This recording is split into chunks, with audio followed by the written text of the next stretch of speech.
I like to place an order. Yeah. Hey, let me get a chicken box and a half a half. All right, good looking out. Tinted window screaming after law out my mouth. I'm switching lanes from up north to down south. Now everybody trying to figure how I put it down. I took my show on the road straight out of town. Pee-wee is my nigga, so you know I brought some crooks with me. 1998, they tried to throw the book at me. Tell me what you see every time you take a look at me. A straight P, I only be where the hookers be. A old head, but still can pull any fly chick. One thing's for sure, you never see me ride a nigga dick. I got a thoroughbred who loves to call me pretty daddy. Through Alabama, getting hit in a pink caddy when I come through. Everybody knows me, the young niggas love me. They call me, they OG. Go and do your homework about the shit that I spit. They gon' tell you that that nigga Shank is legit. A chicken boxer half and half when I'm switching lanes. I'm switching lanes. A chicken boxer half and half when I'm switching lanes. When I'm switching lanes. A chicken boxer half and half.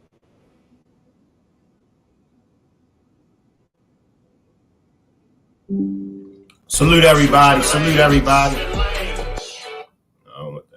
Salute everybody. I want to welcome everybody to this demonstration. The latest update in the Big Jook situation. Is Gotti's mom the reason for Big Jook's death? Is this the end for Gotti? But before I get started with this demonstration, if I could get you to hit the like button as well as subscribe to the channel. And also, I dropped the link for my backup channel. If you haven't subscribed to the backup channel, Shank Rock Films, if I could get you to subscribe to the backup channel, Shank Rock Films. I want to salute everybody that's catching this on a replay. I want to salute everybody that's watching from the clouds. And the reason why I need for everyone to subscribe to the backup channel is because I've been having difficulties on the main channel. So if you haven't subscribed to the backup channel, Shank Rock Films, can I get you to subscribe to the backup channel, Shank Rock Films, now? I put the link in the chat already. Also, let me backtrack. I want to salute everybody that's catching this on the replay. Salute everybody that's watching from the clouds. Salute to all my moderators. Salute to the whole Rock Squad. Let me salute individually, and then we're going to jump into this demonstration. Salute Positive Vibes. Wheezy, Miss Groovy, salute. E-Beck, salute. Salute Red One, salute. Salute Eartha. Appreciate y'all for pulling up. Salute Cynthia. And I'll get back to saluting individual as this demonstration goes on. Positive Vibe says their restaurant is up for sale. Yeah. I seen that. Salute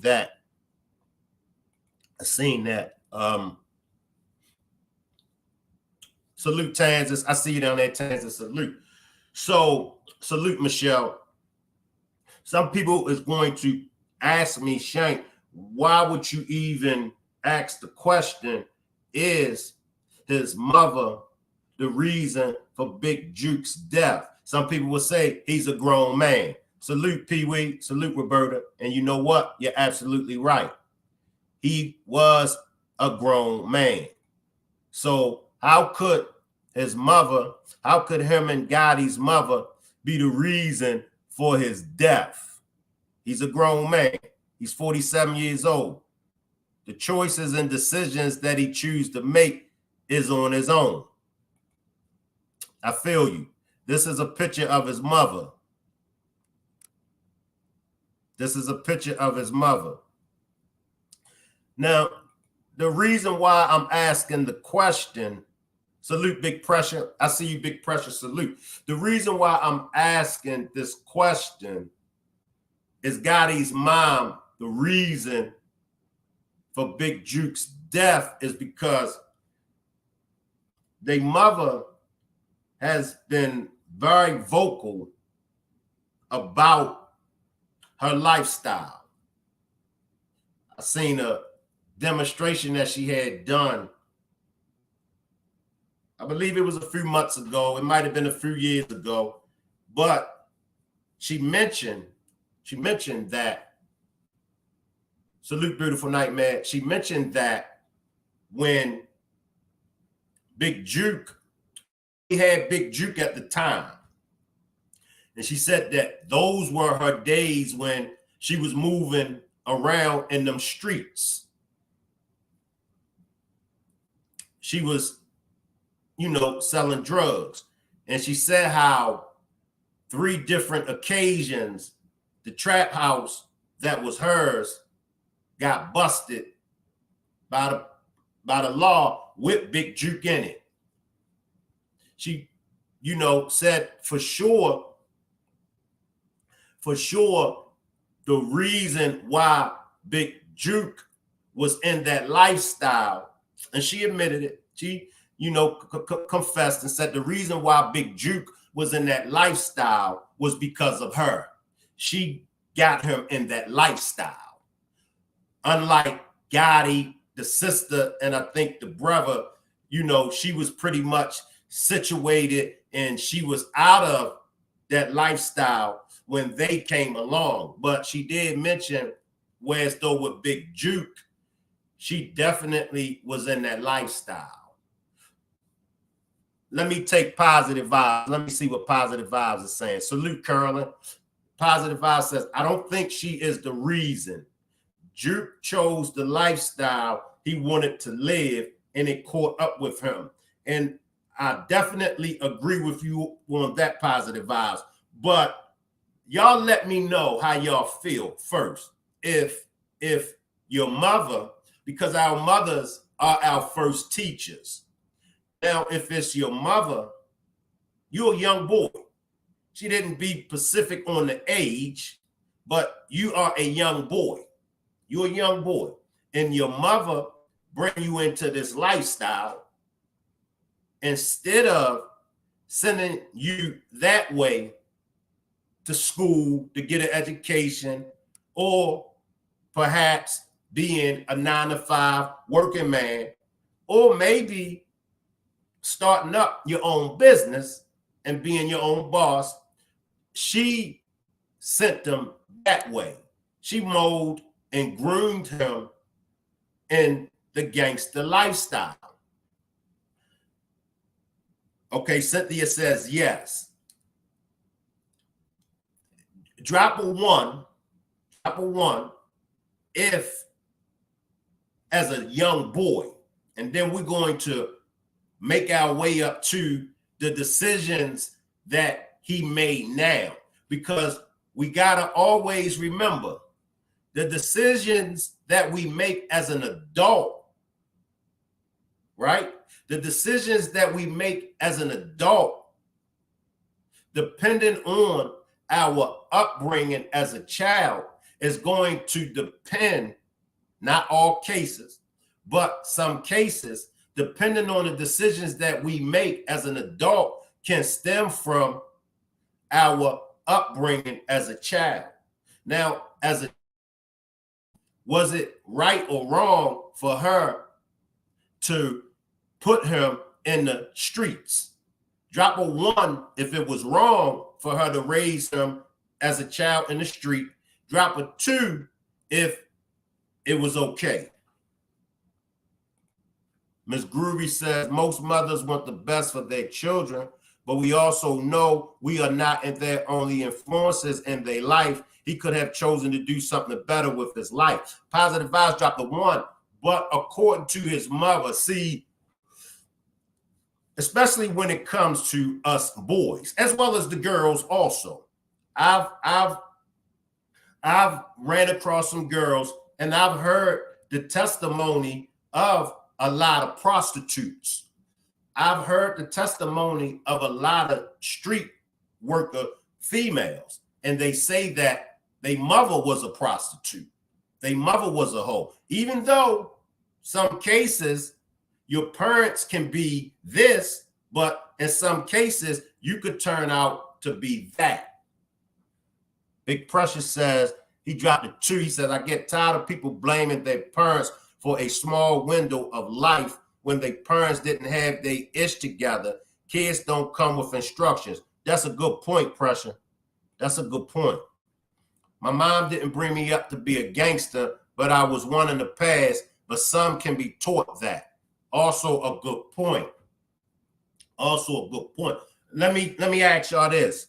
Well, shit, even if he wasn't in the gangster lifestyle, whether or not she influenced him, she's still going to feel the pain. But how do y'all think that she feels now with losing her son? How do y'all think she feels now with knowing that that lifestyle was a lifestyle that he's seen her participating in? Do y'all think that it's, you know, a double whammy of pain and sorrow? Or do y'all think it's probably the same? Positive says devastating. Ebeck says horrible and guilty. James says there's an old saying, do what I say, not what I do. And that's a good point. Do what you hear me say, not what you see me do. But is that fair to a child? Is that fair to a child? Because we all have been children once. Says exactly. Kids are like Spanish. They soak up everything that they see. He just caught on to what was going on around them. Curlin says double pain. Salute Still Swinging Podcast. Hey, Tommy, drop the link to the Still Swinging Podcast in the chat. And as well as if I could get everybody to subscribe to the Shank Rock backup channel, if I could get y'all to subscribe to the Still Swinging Podcast. This is one of those, to me, this is one of those trick questions. Like, it could go either way. Like, my thing in the defense of Mom Dukes, I'll say this, after a while, you have to know right from wrong. At 47 years old, you had to know right from wrong. And then with all of the activities that was surrounded with Big Juke's name, Precious says he became a millionaire. He knew what come with the life they all do. And that's where I want to stay at. Tommy says, don't be upset with what you influence. If you influence was negative, expect the outcome to be negative. So that's why I said it's like a 50-50. It's like, as a mother, you have to know that you influence your son as a mother. But then as a child, as a man, especially a millionaire, I always say this. I wouldn't care what lifestyle you came from. I wouldn't care whether you had one parent, two parents, if you didn't have no parents. I wouldn't care what your lifestyle, what your upbringing was. When you become a millionaire at a certain age, when do you decide to do right over doing what's wrong? Once you become a millionaire, when do it click? When do it right for you that I have to change my lifestyle? I'm a millionaire now. I'm playing with millions. I'm eating good. I'm sleeping good. I'm dressing good. I'm smelling good. I'm flying first class. When I go out of town, when I go out of the country, I'm staying in some of the most beautifulest hotels, motels, whatever you want to call it. I'm living my best life. Once you live your best life, when do it register to you? Man, I can't. When or what would it took for Big Jook to realize I can't be doing this no more? I also want to talk about some of the things that's surrounding Big Jook's name. Allegedly, he was responsible for the hit on Young Dolph. Allegedly,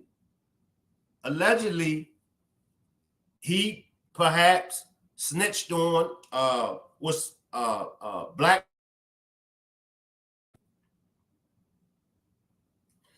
So his name definitely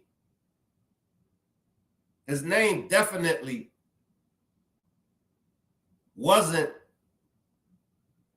should I say, his name was definitely connected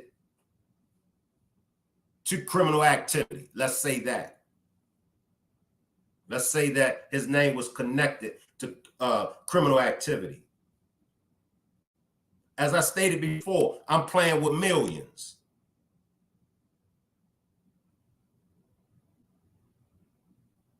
I'm playing with millions. Which direction do I go? Eartha says they can't help it. It's in the blood. And that's true. That's true. Drop a 1 if you think it's in their blood. Positive Vibes says, unfortunately for him, never.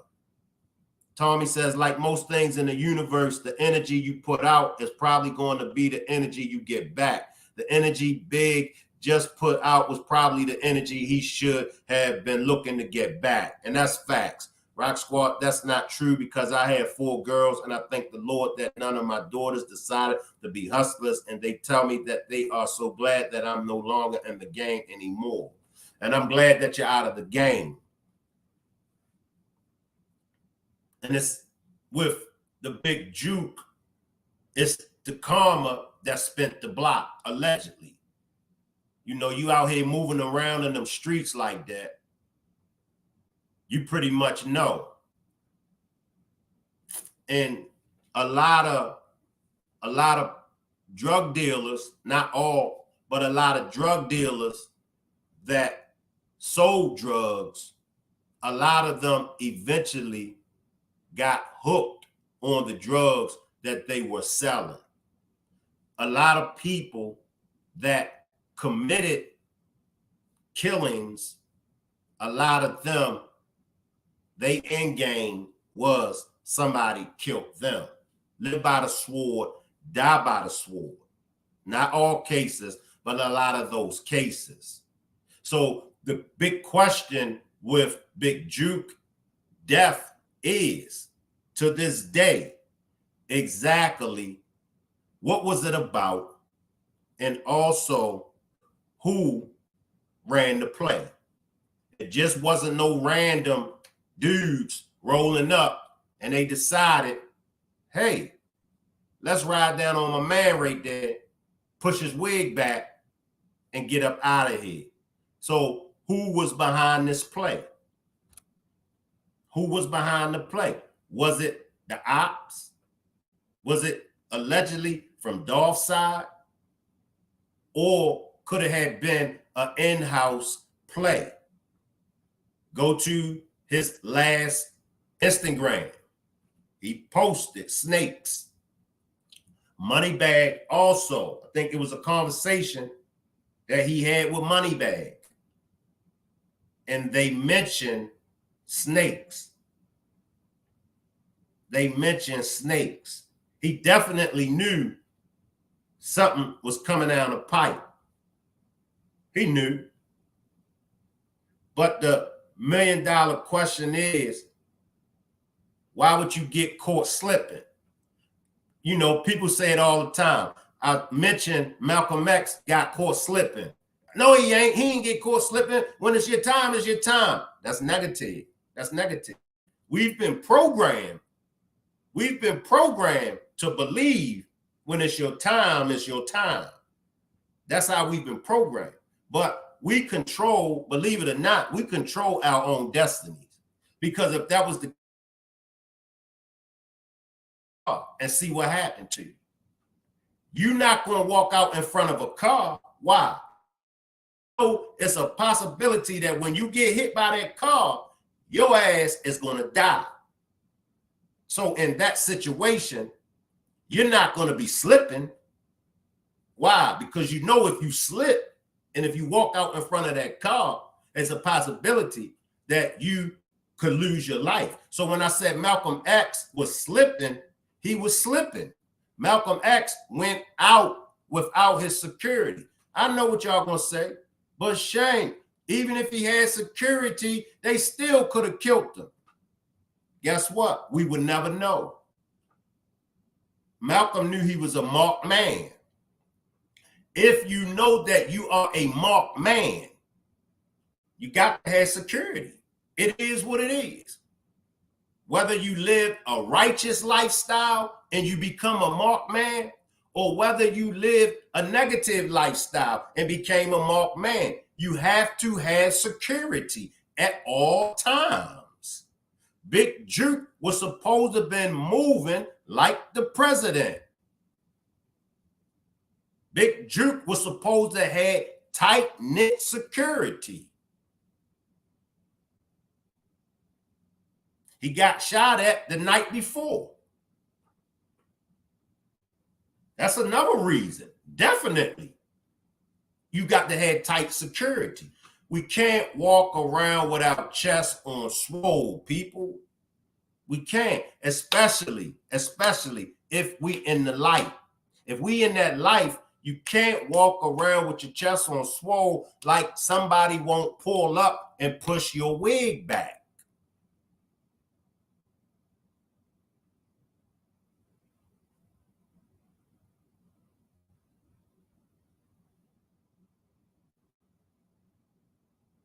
He knew something was going to go down. Now we could mix in. He knew something was going to go down. Maybe he just was tired. Some people reach that point in their life where they done so much dirt. Could it have been his guilty conscience that was weighing in on him? Now, that's a strong possibility. He could have sat with himself and said, you know what? I done caused people to lose their lives. Because one thing that I know about every individual, believe it or not, all of us has a personal relationship with God. Some of us confront. Please believe me, everyone has a personal relationship with God, one way or another. When you get in trouble, what's the first thing you do? You call out to God, whether it's Jesus, whether it's Allah, whether it's Jehovah, whether it's the universe, whatever it is, whoever it is that you believe in. You got a personal relationship with God. Maybe Big Jook had a conversation with God. Maybe he repent. Who knows? Maybe he came before God and said, God, I know I've done a lot of dirt, but please forgive me. Maybe that was his way of repenting. Who knows? Who knows? Some people, they go out like that. They've done so much dirt. And when they know somebody coming to get them, they just go on and lay it down. I can't say that that's the case in this, but this is a strange situation, y'all. This is a very strange situation. Who's behind the play? Who's behind the play?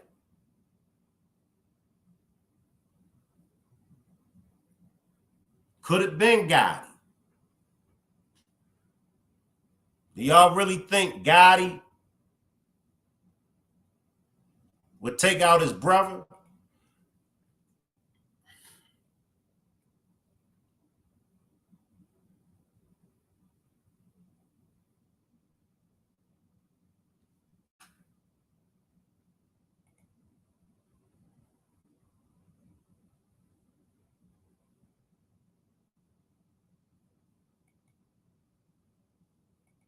You know the streets is talking.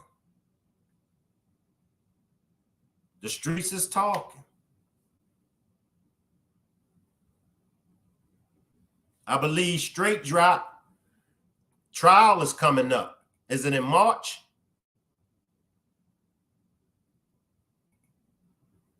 Straight Drop's trial is coming up.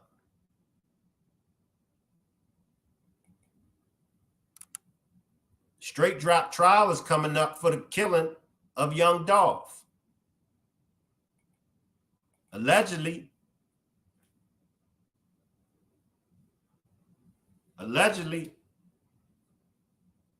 Big Jook is the one that dropped the bag.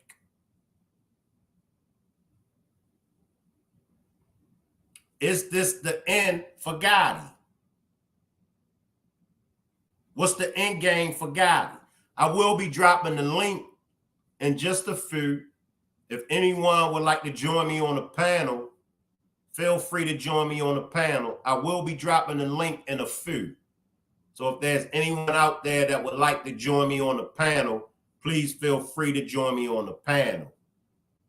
If you would like to support the channel, and if you would like to donate to the channel, my cash app is $ERICMCINT.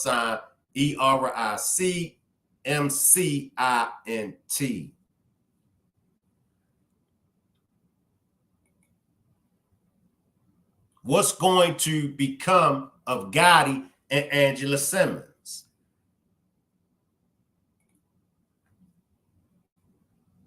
Some people say Angela Simmons is going to stay with Gotti. Some people say she's going to be ride or die. Some people say she's going to hang around, regardless of what. This is what the folks are saying.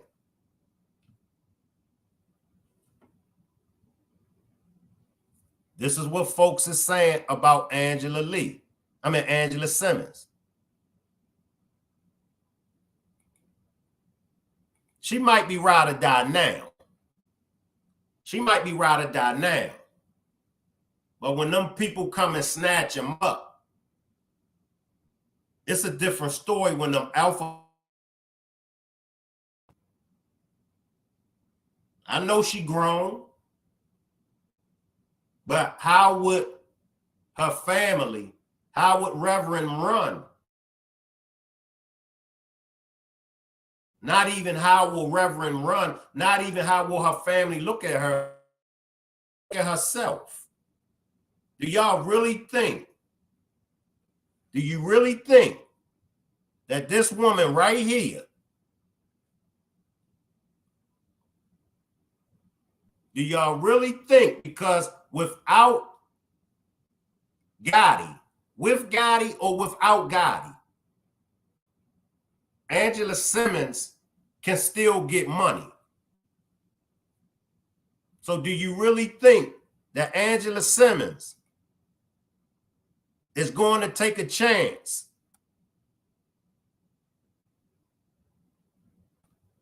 and jeopardize her freedom for Gotti? Drop a 1, because some of y'all feel like that. Some of y'all feel like that. On the last demonstration, some of y'all feel like Angela Simmons is going to be ride or die and stick by him. Drop a 1 if you really think when the feds come and start grabbing people, Angela Simmons is going to stick by Gotti. We all know. And if you don't know, best believe the first person, one of the first people, when them feds come and grab you, one of the first people they're going to snatch is your woman.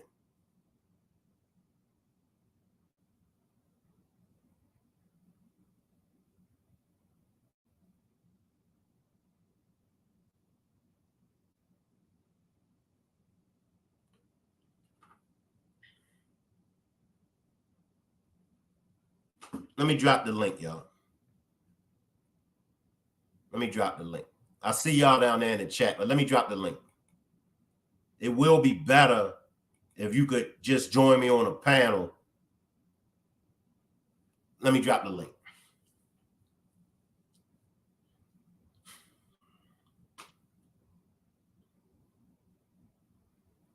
So we're looking at two parts of this. Is Gotti's mom the reason for Big Jook's death? Also, is this the end for Gotti? Why did not the killers, why did they not touch Gotti's and Big Jook's mother? She right there. Why wasn't she touched? Why wasn't Gotti touched? I know y'all say Angela Simmons saved Gotti. Salute, Tommy. Salute, Shank Rock. What's going on, my brother? Nothing much. Just trying to get some kind of clarity in this whole Big Jook's killing. Well, my thoughts, bro, is when people ask me who was responsible for Big Jook death, I say Big Jook. Because Big Jook should have had security. He knew how he was moving through Memphis. He knew what was going on in Memphis. He knew the problems he had in Memphis. Okay, we all seen dudes be like that before, who always think they bigger than the situation, who always think these jokers know better. No, they don't. And ain't nobody scared of you. They coming to get you. All right.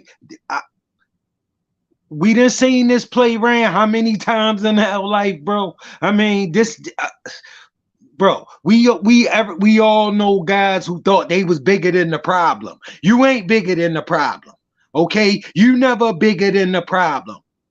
Either you gonna solve the problem or you gonna get solved by the problem.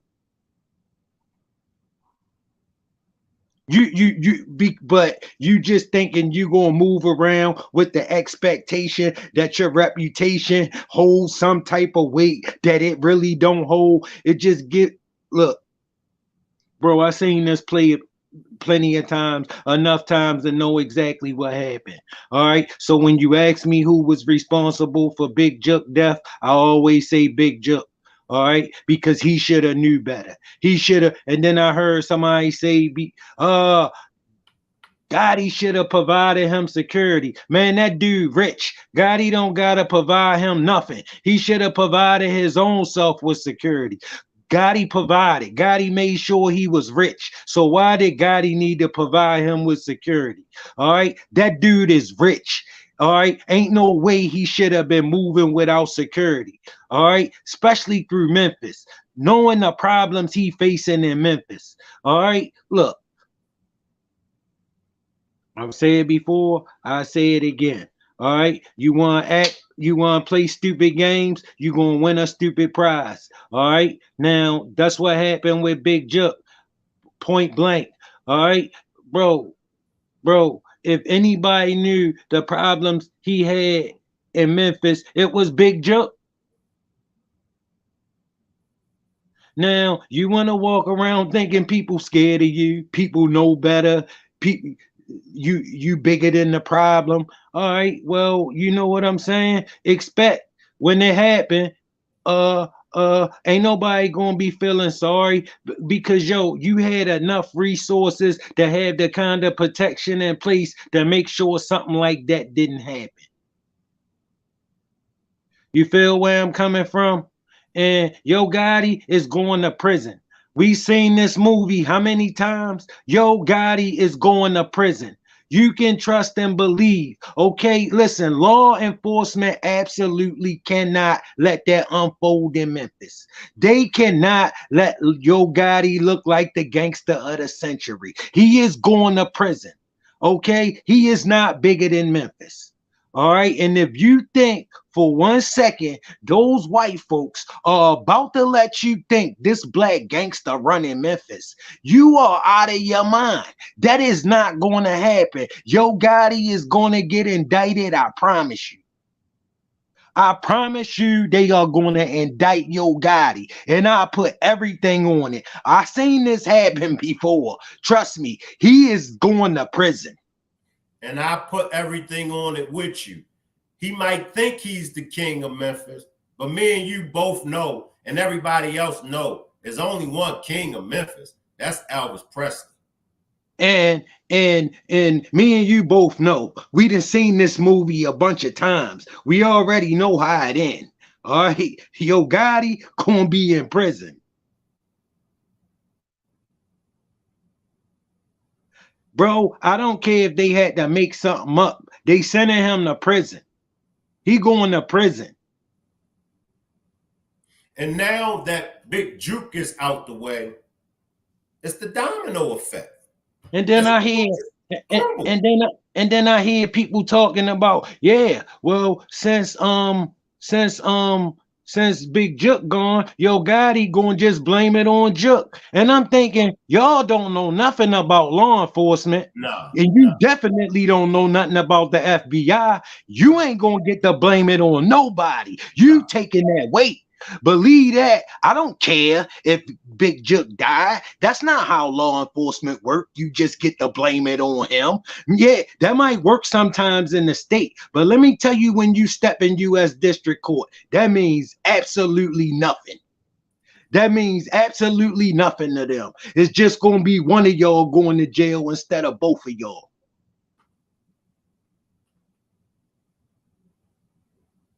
Okay? Big Jook dying, not going to stop Gotti from going to prison. That's not going to happen. All right? That ain't going to happen for Gotti.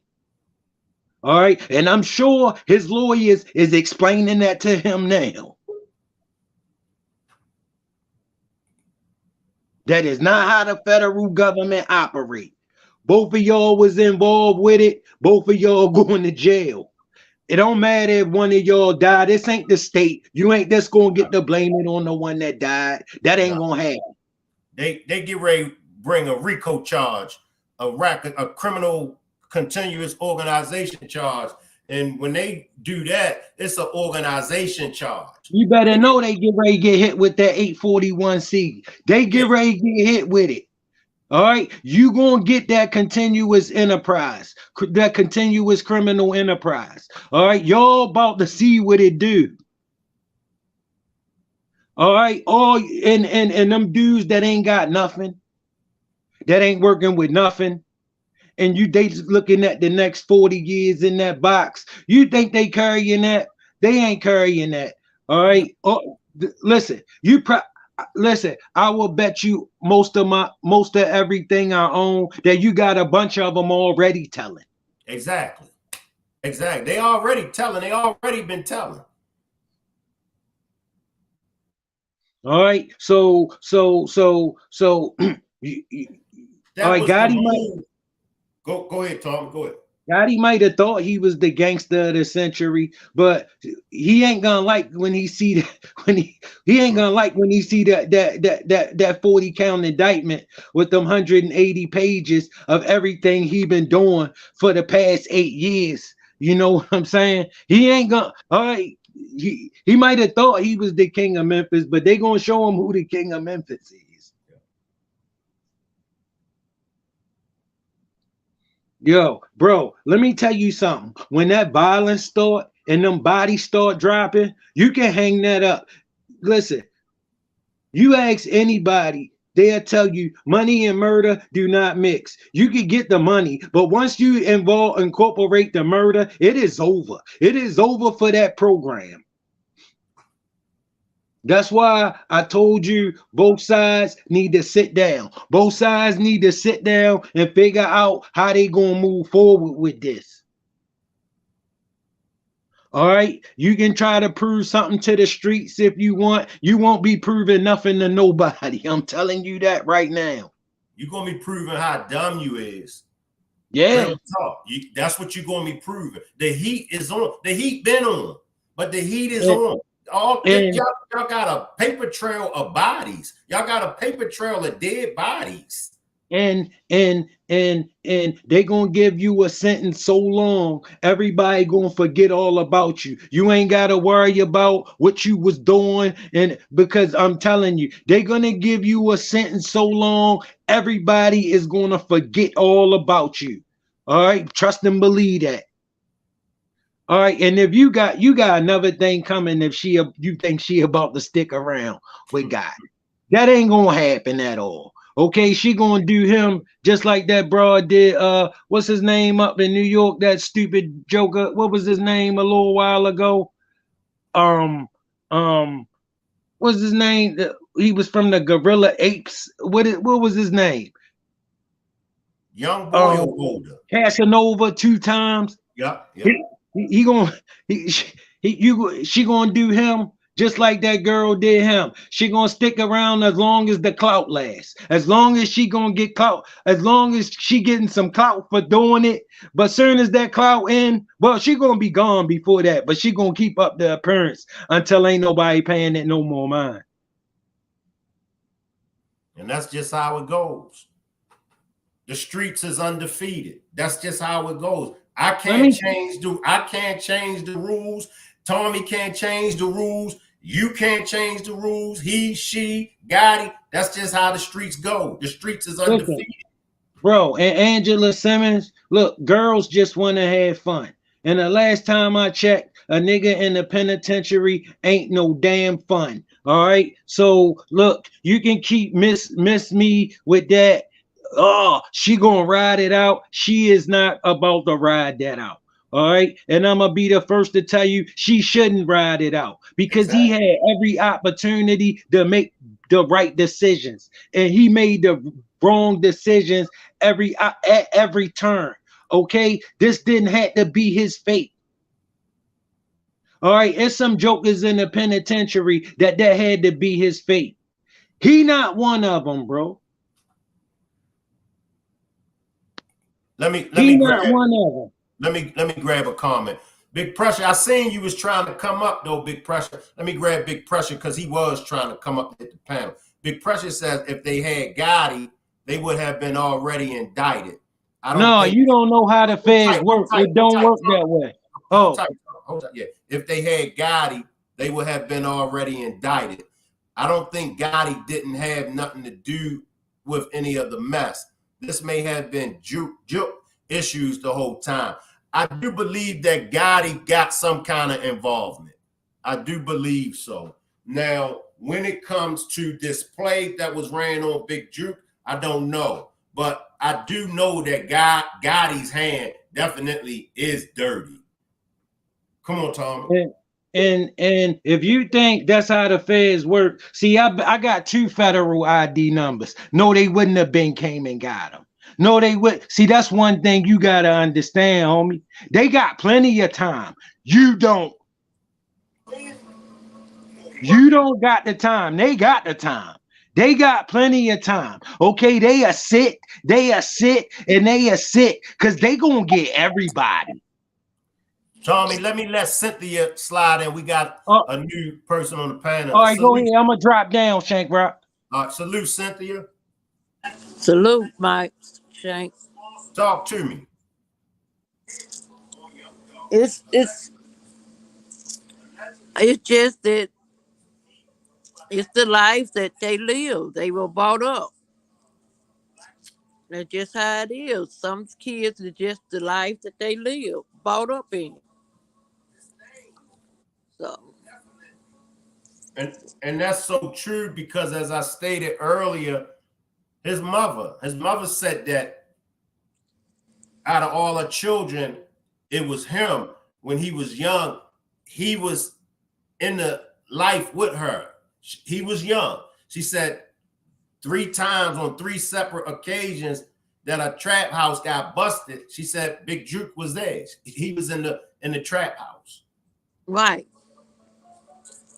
And it's the life that he brought up. He knew. He didn't know no other life but that. He didn't know. And in my opinion, in my perspective, he didn't have a chance. Right. My Mom Dukes is gangster. Right. So it's one thing if Pops is gangster. Just because Pops is gangster, that don't mean you gonna be gangster. That's right. But if Mom Dukes is gangster, 9 times out of 10, her son gonna be gangster. That's true. It's most of the time it's the way the mom live, because that's why we came. You know, that's like me. My mom never went out and party, so I didn't do it neither. So it's and I see a lot of families where they girls go out and party with their mamas and stuff, and that's not cool. So that's what that's how it be. Especially with him being the oldest, then here come his siblings, and so and allegedly, out of him and Gotti, he's the one that actually spent time in the streets. He did this thing in the streets. And of course, when Gotti, became the rapper and blew up and everything, why not bring my big brother along? That's right. But my big brother brought along his street influences. Now, True. come on, Cynthia, come on. That's true. He bought the street life with him, and that wasn't what he was. He wasn't. He didn't know about the street life, Mm-mm. but Big Brother knew about the street life because he grew up with that with Mom, and Mom didn't let him do that. So it's a difference. In the difference in the raising that she did with the two boys. So that's what we have to look at. It's the way we be raised, how our parents raise us. Because if you don't raise your kid, partying with them, or out in the club with them and stuff, that's the life they know. They grow up. I see that all the time. Right here in Arkansas, right here in my town, even my family members. So hey, what you expect? So, and then it's life that they know. Playing cards all night long with them. You got something in the background. Do you got the YouTube or something on in the background? Because I can hear me in your background. There you go. Right. Like you said, playing cards, and you cannot be your child's friend. That just don't work out. It just don't work out. Now, you can have the type of relationship with your children where as though y'all have an open line of communication. You can have that open line of communication where as though your children feel free and feel comfortable with coming to talk to you about things. But at the same time, you can't be their friend. You can't let them hang out with you. You can't allow them to do the things that you do unless the things that you are doing is positive thing. You can't be in the streets and have your kids in the streets with you. You can't. No. And I know it's not a manual on how to raise children, but it's just common sense. That's true. It's common sense. And I didn't do, and that's what I said with my kids. My son did things. He got influenced by his uncles and things to get him into life. But my daughter, she was at home with me. And I was a home person. She was a home person. She's still that way. And her kids that way. So. And see, especially for us black men, and I'm not using it for scapegoat, but us black men, we got 2 strikes. We got 2 strikes against us when we come into this world. We black and we boys. That's going to one day grow up to be a man. We got 2 strikes against us. Now, when we in the streets from a little boy, the first rule of the streets that we get, most of us get it from our mothers. Right. Don't snitch. Oh, you a little tattletale.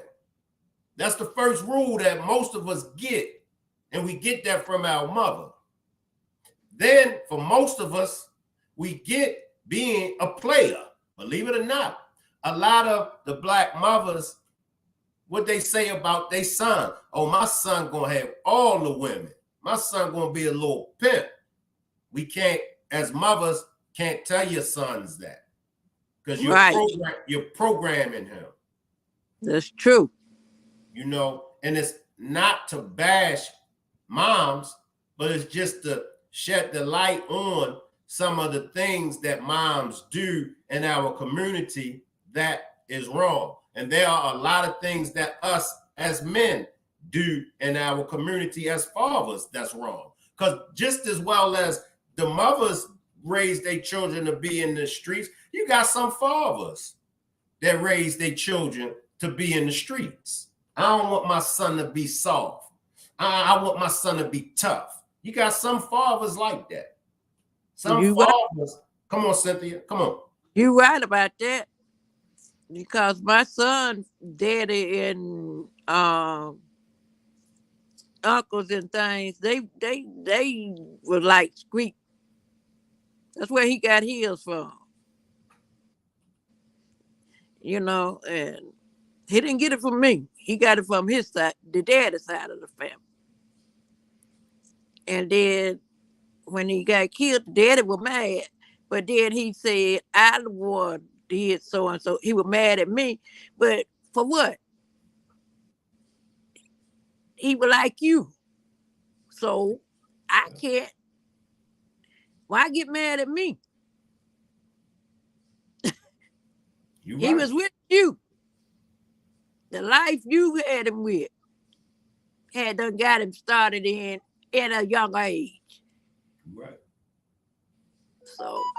And even though we believe that there's no manual on how to raise a child, there is instructions. Now, it might not be a book, but there is instructions. And the instructions is follow God's word, follow God's law. Hey, and whatever religion, because this is one thing that I learned about religion. They all the same. They just taking different methods to get to the number 7. And the number 7 is the number of God. This religion take 2 + 5. That would take 3 + 4. That would take 6 + 1. But guess what? They're all going to get to God. And in all religions, they teach you to honor thy father and thy mother as a child. But also each religion teaches the father and mother to be good parents to their children, because it starts in the house. We got a better chance. And I know a lot of successful people have been raised by single parents. I get all of that. But that's not the way that God wanted it. And that's not the way that God intended things to be. It is what it is. But what we have done over the years, because of the decisions that we have made, we use excuses to get away from what's the truth. You don't need no man. You can raise a child by yourself. That's not how God intended it to be. Nope. Why not give the child both parents? I would get, yeah, both parents, you know, and you give that father a chance to be in that child life. If he don't want to be in that child life, then ain't nothing you can do. Ain't nothing you could do. And you got a lot of deadbeat dads. That's it. You got a lot of deadbeat dads, but then you got a lot of miserable mothers. You're right. But I had parents that helped me and sisters and brothers. You, But you got a lot of men that won't be children to they won't be fathers to their children because the mother don't want them no more. And they still in love with the mother, and they feel like, well, since you got a new boyfriend, you let him take care of the child. That's not cool, fellas. I'm talking to the men. That's not cool. If your baby mother, if your children's mother don't want you no more, even if she get a new man, your responsibility is to your children.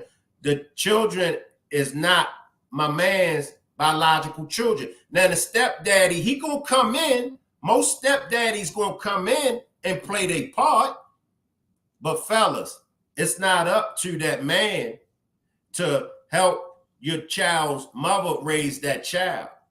I know it hurt. I know you be like, man, F her.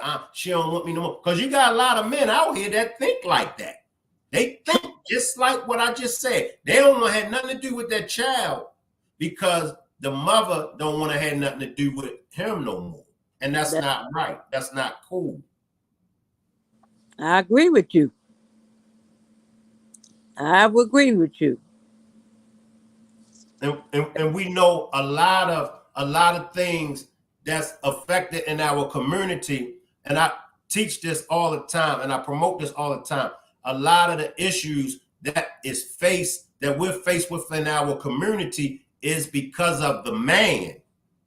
And it's no disrespect to the ladies, but it's because the man hasn't stepped up to the plate. It is what it is. And you're right. And then I'm gonna let you come in. This Young Dolph and Gotti situation. It's a bunch of men. It is. It's a bunch of men. That's why I'm saying it's us as men. It ain't no females. Now with the females, y'all might pull some hair out. Y'all might do a little scratching. Y'all might throw some water on each other. But are women going to take it to that extreme to where as though bodies start dropping? Y'all ain't going to do that. No, we're not. It's only us. It's only us. It's only us men, black men as fools and cowards. That's what being corny is. That's what being lame is. But we got it backwards. We think the men that's successful, we think the men that take that route in life, we think they corny. We think they lame. And we glorify the ones that do this BS. You playing with millions and millions of dollars. You're right. So, in my opinion, that's corny. Look, I'm playing with millions and I'm supposed to be living my best life and I'm throwing bricks at the penitentiary. The hell with throwing bricks at the penitentiary. I got the key to the penitentiary. And instead of me tossing the key to the penitentiary in the river somewhere, I'm walking around with the keys to the penitentiary in my pocket every day. That's corny, man. That's lame. You're right. That's so corny and so lame. Come on, Cynthia. Come on. And that's true. Because we as a black race, they already think we not what they say, we not that. They look at us like we not smart or we not this and that, but we just some of the smartest people that it can be. And it's take us, you don't realize, but we black people is our worst enemies. Yes. We is our worst enemies. Our black men is their worst enemies. Let Miss Groovy slide in for a minute, Cynthia. Salute, Miss Okay, Groovy. I'm on, Salute, Shane, so and Cynthia. It's it's a lot going on here. you right. Like because granted, yes, the mother have may have been in the streets and did what she did and what have you. But see, when you have a millionaire with the broke man's mentality, he might as well be broke. Yep. Yep. And even though his mom said, well, this was my life and he was there during it all and all of this stuff, he had a choice when he turned 18 and his baby brother, became a millionaire. He had a choice to decide to change his life and he didn't. I mean, let's look at the facts here. He had a choice to make. He could have I agree. stayed in Memphis and been a gangster and still do the street thing and all of that. Or he could have been like, you know what?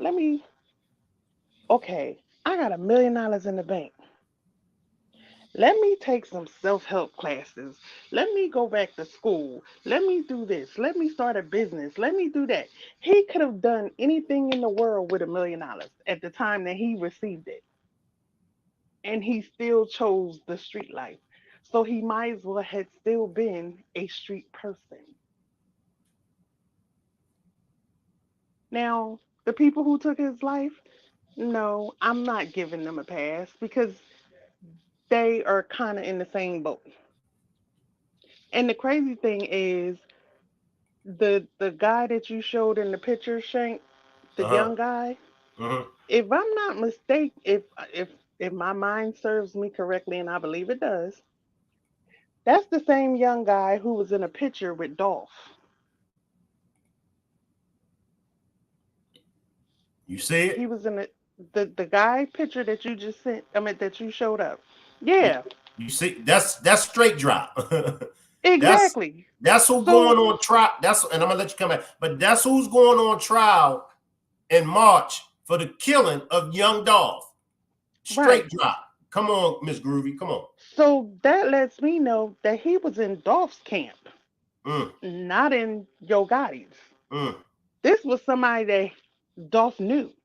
Yep. And 9 times out of 10, that's usually how it works in that kind of situation. It's Yep. somebody that's able to get close enough to that person where they don't feel like it's a threat to them. You understand what I'm saying? Yep. Like somebody in the circle that's close that they ain't gotta worry about. I ain't gotta watch my back around this nigga because this nigga my people's. There's always somebody It's playing always both somebody sides. who want who wants your spot. And that's the one thing that I know for sure in the drug game that has always been an issue. There is always somebody there wanting your spot.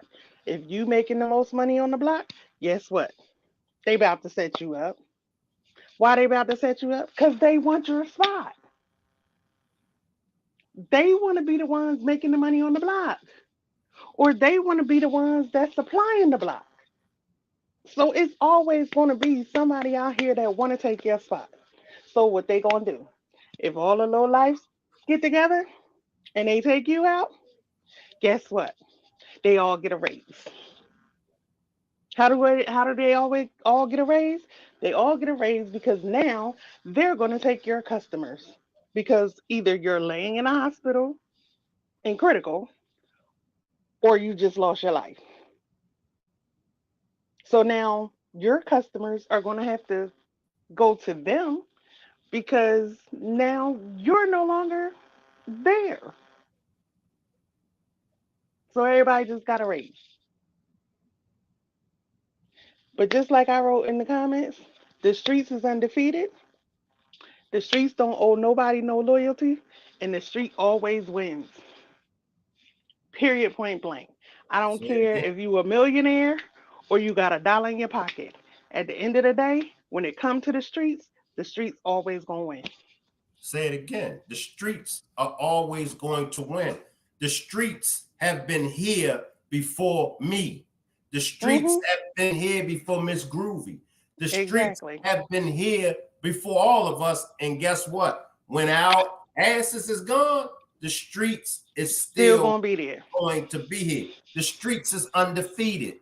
It's rules. It's rules in the streets. I can't change the rules. Exactly. Nobody can change the rules. Come on, Miss Groove. I mean, yeah, come on, Miss Groove. And the one thing that I notice about like these young guys that's coming up, like they don't have no loyalty to nobody, Nobody. not Nobody. even their families, Nobody. not even their families, and it's crazy, and it's so it trips me out because like in in New Jersey where I lived at, these kids out here was unaliving people that they went to elementary school with. They done spent the night at these people's house. They done, I mean, all kinds of stuff. And I'm sitting there, and I'm sitting at a funeral. Well, I wasn't at the funeral. I heard about the funeral. But do you know they found 15 guns in a church at a funeral that got shot up? That church has never ever had another young person's funeral there since then. Let me read Big Slump comment real quick. Big Slump says the streets is definitely tough, especially when you don't have to be there and or when you overstay your welcome there. Facts. Come back, Miss Exactly. Groovy, about the church with all the Exactly. guns. 15 guns in the church. It was 50, they found 15 guns in this church, and they were leaving out of the church with the body, and they shot up the church. They have never had a young person's funeral at that church since then. Yeah. Yeah. Yeah. One of my friends, God, whew, this dude, I tell you no lie, when I'm close to somebody, like I'm really close to somebody, I can feel everything that's going on with them. Like I could tell you, I could talk to one of my girlfriends and I can tell you they're not right just by hearing their voice. Something ain't right. Or, okay, I'm gonna tell you about this particular day. I had just seen this dude, okay? Me and my husband was leaving out to go watch one of his friend's sons play in a basketball game. So we leave, and no, I came outside and I saw him, and he said, "Where you going?" And I said, "I'm going to a basketball game." He was like, "Really?" I was like, "Yeah." I said, "I'm going to a high school basketball game. I'm going to see a friend's son play." So he was like, "All right, all right." He was like, "You better tell me the score when you get back."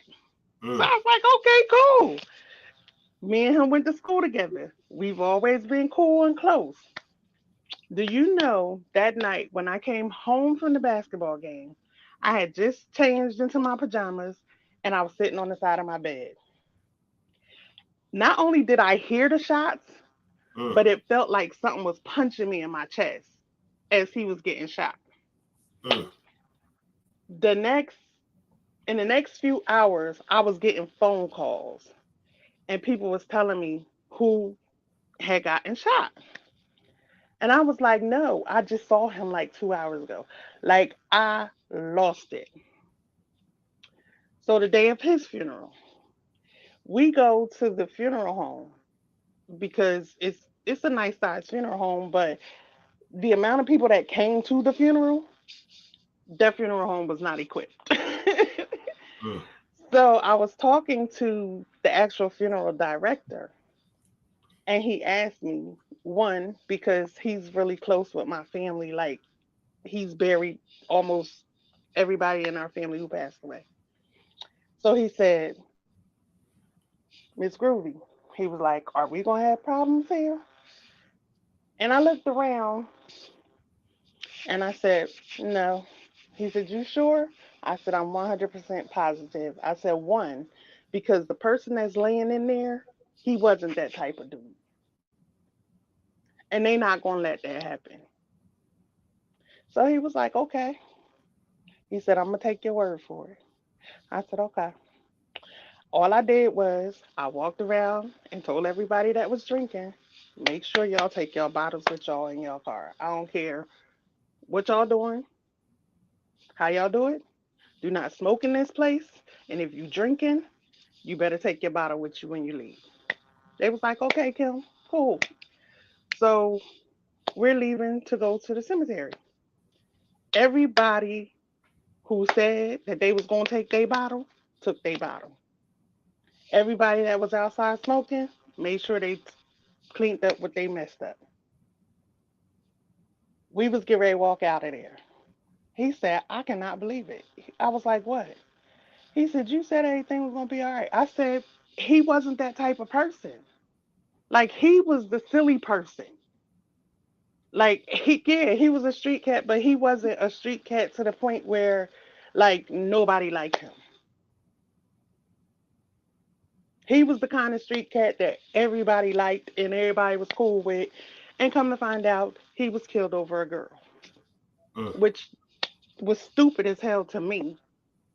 And that's why I think if this Yo Gotti and Doc thing is over a female, we outnumber y'all by 10. To every man, there is 10 women that have been born. To every male child that has been born, there's 10 girls. We outnumber y'all.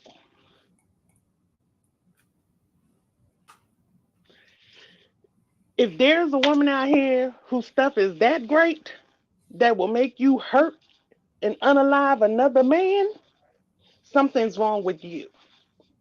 I agree. I agree. And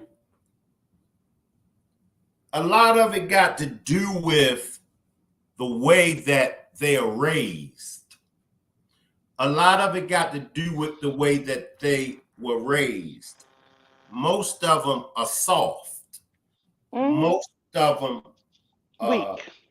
come on, They weak. right. Most of them, really didn't have it hard growing up. Not all, not all, not all. Hmm. But the bigger picture of it is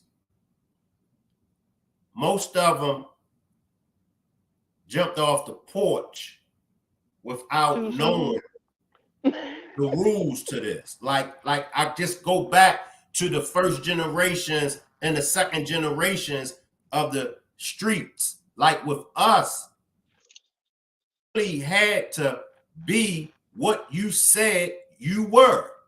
And Hmm. just know any and everybody could come out there like some of my day ones. We Exactly. would send home. We would make them go home, go in the house when it get dark. Exactly. We would make, and they Not would try only to come that, around. you They would had try to, respect for the kids, yeah, they would try the to come around elders. us. They would try to come around us and get in the mix with us, but we would always send them home because we knew that that wasn't them. Go home. Hmm. Whereas though today, anybody is allowed on the block. Anybody is allowed to yell gang gang. Anybody. Hmm. With us, it was structure. If Hmm. we knew that you wasn't about that, you just wasn't about that, go home. We Right. still got you. You still a part of the neighborhood. We still gonna look out for you, but go home. And with Hmm. us, everybody wasn't no shooter. Right. Everybody wasn't no hitter. Whereas though today, everybody want to be a hitter. Everybody want to be a shooter. Hmm. Everybody just don't got the heart to be a shooter. Everybody just don't got the balls to be a hitter. It is what it is. Everybody Hmm. today is accepted in the street life. That's not And how, that's the that's sad not, part and about I'm it. gonna let you slide in. When it originated, that's now how it went. Yeah, any and everybody couldn't be here. Come on, Miss Groovy. And the funny thing about it is the other day I was listening to y'all when y'all was talking about the gangs and how it started. If they knew the origin, Exactly. mm, If they they, knew, it probably would change their lives if they knew yes, the origin, yes, how it started, what it yes, became, where it went. Like if they knew that gangs started with trying to protect the communities that they right, lived in. right, They did the feeding programs, which is now WIC. The right. government took it. Teach. The books, the teaching the kids how to read, how to write. All of this stuff started with us. But when it became something dangerous, even the gang members said this wasn't what it was supposed to be. No, but J. Edgar Hoover, This is not how it started off. J. Edgar Hoover, the head of the FBI, that's who you trace it back to. Because Exactly. J. Edgar Hoover was so worried about a black messiah. I'm talking the 60s, y'all. Hmm. J. Edgar Hoover was so worried about a black messiah raising up amongst the black Americans. Now here come the dope, because the dope, remember, heroin was a rich man's Hmm. high. Heroin was And only the so was celebrities cocaine. was using And so heroin. was cocaine. Those were rich people high. Hmm. Now here come crack. So your gangs, go look at the handbook of the GDs and But read. crack wasn't a problem. Crack wasn't a problem until it showed up on Wall Street. Bingo. And when it showed up on Wall Street, where there were no black people, that's when it became a epidemic, a That's when crack it became an epidemic. epidemic. Look at your specials Mhm. about addiction to drugs. And white Mhm. people. Right.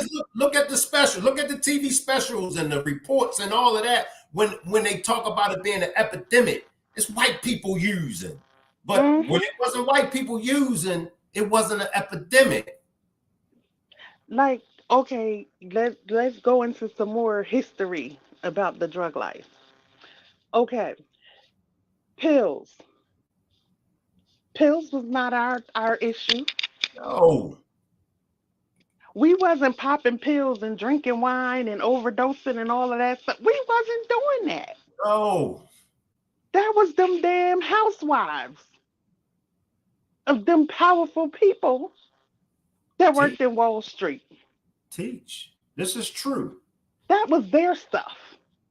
That's like even now, like I remember one time I was watching a special on I think it was IDTV, something like that. But anyway, they were talking about kids getting hooked on drugs. Shank, have you ever been to a pill party?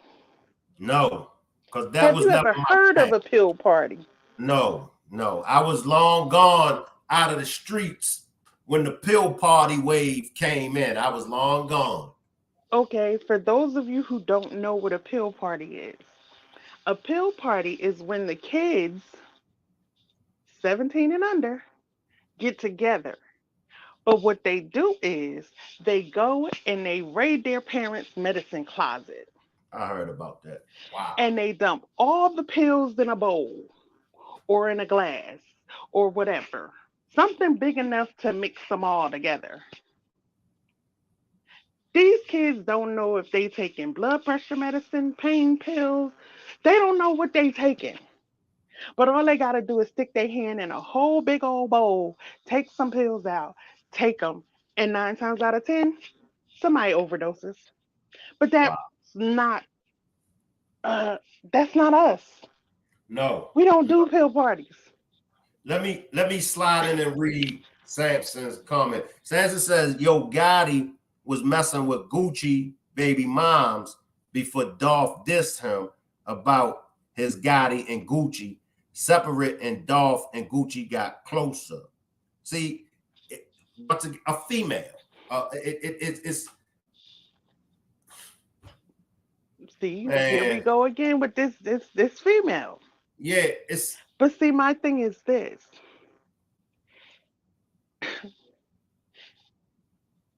She must got some powerful stuff between her legs or in her mouth, one or the other, to make another man who has nothing to do with the situation. Because if we talking about Yo Gotti's girl and Gucci's girl, what did Dolph have to do with that? right, right.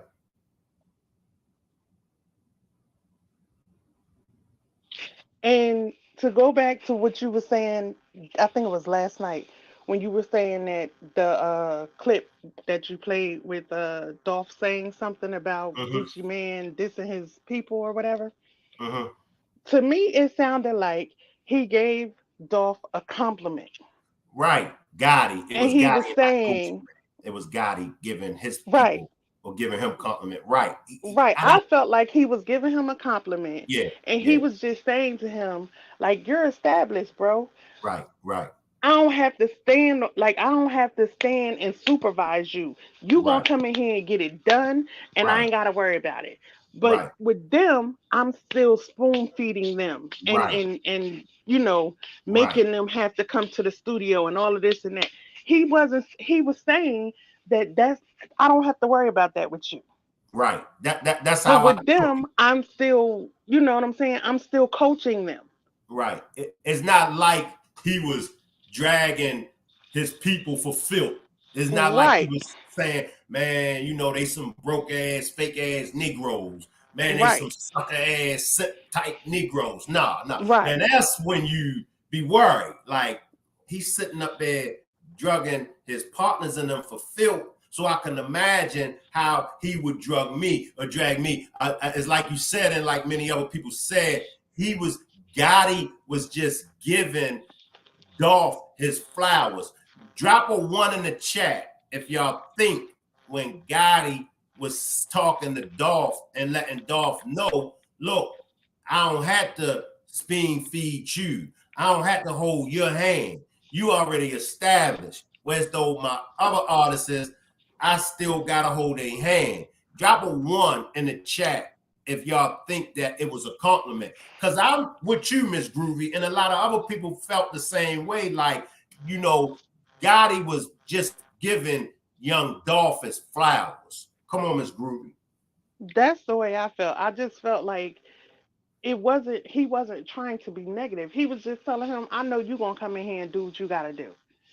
I still gotta do this with them. I'm still coaching them to do the things that you're already doing. You could be my star player. And then maybe some of them will follow you. That's what I felt like that conversation meant. You know what I'm saying? I don't feel like he was, trying to dog him out or saying, this is what I'm gonna do to him if he start acting stupid or whatever the case. I don't feel like that was the thing. I don't even think the way he explained it made it sound like it was supposed to be a negative thing. Right. Let me take these two comments real quick, Miss Groovy. Sanson says when you disrespect someone on a song and with social media, now it's different than back in the days. Everywhere you go, you hearing a song on the radio being disrespected, egos get involved. And that's what I really think I really agree. took the turn for the worst, the egos.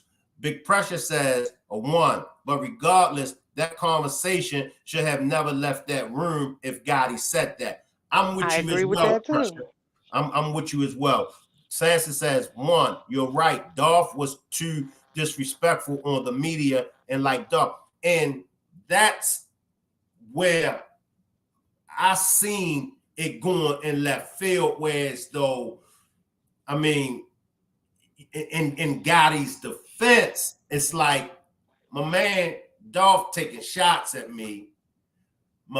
Now, some people say, but Shank, Dolph was keeping it on records. Dolph didn't take it to the streets. But if you dealing with some wolves, if you dealing with some gorillas, you know, and it's just natural reflex. The first law of the universe is self-preservation.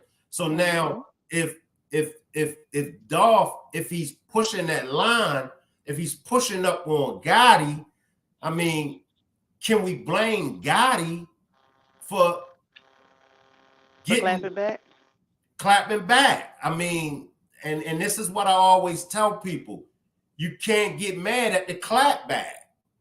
You might swing a knife at my man, but you might be expecting my man to swing a knife back at you. Right.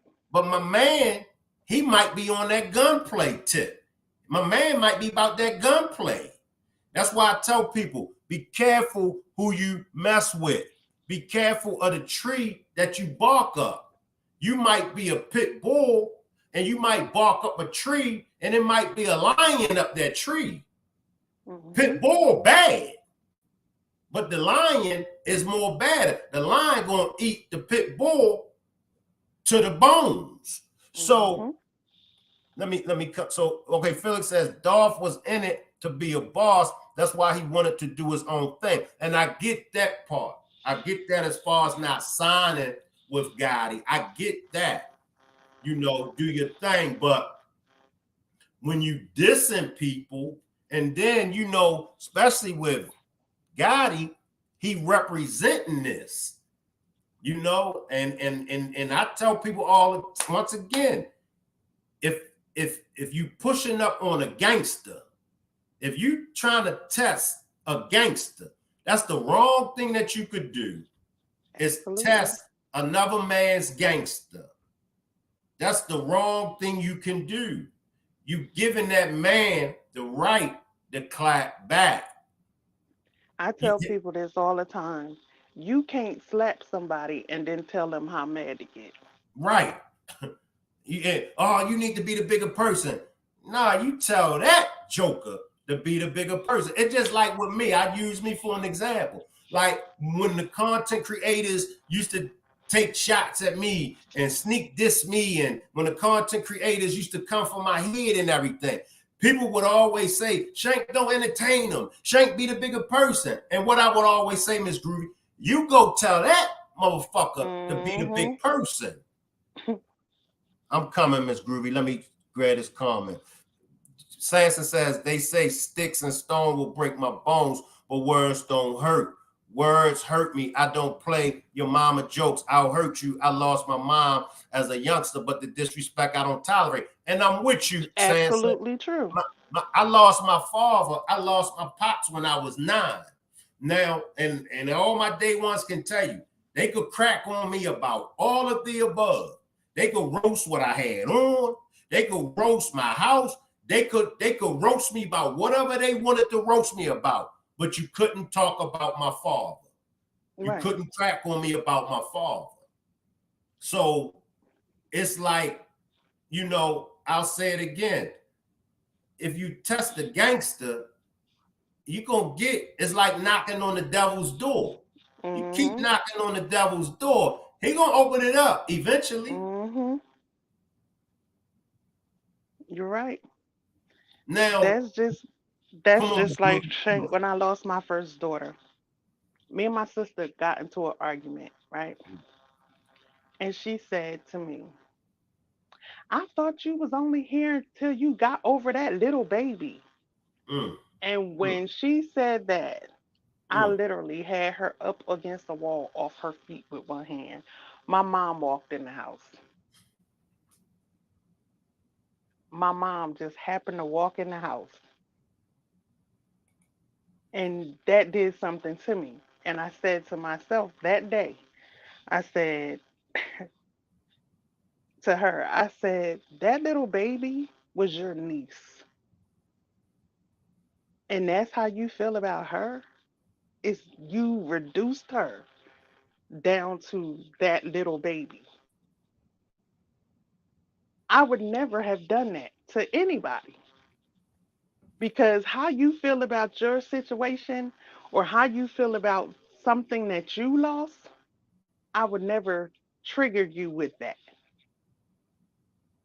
But people fail to realize that people, even though they're millionaires, billionaires, they still have feelings. Yeah. They are still human. And yes, that sticks and stones may break my bones, but words will never hurt you. Words cut deeper than sticks and stones. Because see, people fail to realize that sticks and stones, you can heal from that. But words that certain people say to you will hurt you way deeper than any stick or stone that could ever be thrown at you. And people fail to realize that that is the thing that can cut a person so deep till they snap. Just the words that come out your mouth can make a person snap. If somebody hits you with a stick, okay, you can heal from that. Somebody hit you with a rock, you can heal from that. But if somebody say something to you that cuts you really deep in your heart, you hold on to that. And that makes you not trust people. And it makes you not trust things, people and things that they say, because in a moment of argument, they could say something to hurt you so deep. And then the next day, they will act like nothing never happened. And they think that things are supposed to go back to the way they were. Right, right. Let me And make that's this not what happens. let me make this announcement real quick. Can I get everybody to subscribe to my backup channel, Shank Rock Films? I dropped the link in the chat because a lot of times this channel, the audio messes up and I'll be experiencing technical difficulties over here. So if I could get everybody that haven't subscribed to the backup channel, can I get y'all to subscribe to the backup channel, Shank Rock Films? I dropped the link in the chat. Sansa says, I love Dolph, but if you don't have nothing good to say it to my face, not on social media or tracks where the world is going to play it for the rest of my life, even when I'm gone for my kids and friends to see. Exactly. But see, that's the thing. These people are so much of a coward that they Right, will say something on social media, but then when they run into you, they right, want to cop please and I right, ain't say it like that, or I ain't mean it like that, or I ain't mean for it to get like this. No, right, that's not what you said on social right, media. right. That's what I'm saying. Oh, you tripping. What you mean I'm tripping? You know, I tell people, you got to keep that same energy when a Negro pull up on you. I want you to keep that same energy now. Don't Because try they to, not gangsters. right, right. Cause And see, a real gangster, if we want to take it back, real gangsters didn't play that. no, no, no. And a real What gangster, you if he said, said, what you said if to the next man when they question you about it, he gonna what stand you on it. said to the next, he gonna stand on what he said. Yeah, He gonna yeah, I stand said 10 toes down with that. his Yeah, chest up, and he gonna repeat verbatim what he said. yeah, And yeah. he not gonna care how you felt about it. Right. Win, lose, or draw. He gonna stand 10 toes down on what he said. Win, lose, or draw. He gonna stand on what he said now. He ain't gonna Cause try to see, cop a plea and try to get exactly. out of it. You know, and that's what I'm But saying. see, Like we as especially for family members and friends, when you got family members and you got friends that's moving reckless, if they out here moving reckless and somebody pull up, push their wig back, you know, if somebody clap back at them, man, you can't sing that sad song. Oh, why they right. do him like that? Oh, we need to stop the killing. You gotta accept it Did as it you comes say that down to yours? to the pipe. Did you the same stuff that you kicking to us? Did you say that to yours Right. before yours got put down? Let me ask you this, Miss Groovy, and let me ask the Mhm. chat, because I didn't get a chance to ask the chat. And let me ask you, is this the end for Gotti? Let I me don't ask it again. Y'all drop a one. Drop a one in the chat if y'all feel like this is the end for Gotti. Come on in, Miss Groovy. Do you feel as though this is the end for Gotti? mm, I will say yes and no. And the reason why I say yes and no, I would say no. I don't think he's going to lose his life over this, but I feel like something is coming down the pike. Something's going to happen. I hope, my hope and my prayer is that he doesn't lose his life behind this. But another thing that you had mentioned about Angela Simmons, I don't think Angela Simmons is going to stay. And the reason why I say that is because she already lost her son's father to gun violence. She's not going to put her heart through that again. If there is a chance of that happening, she's not going to do that. So she'll leave first. Mike says Gotti is good. Jook can't testify. How many feel the same way that Mike feel? That Gotti gonna be good because Jook can't testify? Mhm. Talk to me. Do y'all feel the same way Mike feel? Gotti gonna be good because Jook can't testify? Talk to me. And I gotta send a big shout out to my Baltimore Ravens. Sorry, Houston Texans fans. Sorry, Houston Here Texans you go. fans. I got to Here you represent. go. I got to represent for the home team. Yeah, I know. All right. Beautiful Jay-Z says gonna make Jay-Z. Jay-Z gonna make sure he don't get touched. Angela Peoples too deep with the Jews. He will be good unless they have some evidence that just can't be covered up. But even then, money talks. Jay-Z will step in. hmm, Big Pressure says hmm. no, no. Gotti all up in the White House. He been cleared. Sanson says Gotti never did or said anything we can hold him on like Jook or Youngster. It would have to be something the feds got not known to public. Felix says Hmm. nah, because if the feds got something on Gotti, they don't need Jook. True. See, this So is true. this is my speculation. This is my perspective. Now that Big Jook has been taken out, a lot of people going to be fighting for power in that CMG organization. A Like lot I of people, said. a lot of people going to be fighting for power. A lot of people going to feel like they should be the next one up. A lot of people, now that Big Jook out the way, a lot of people going to be making moves that they wouldn't have been making with Big Jook around. Like So, I in my said, opinion, somebody fighting for the spot.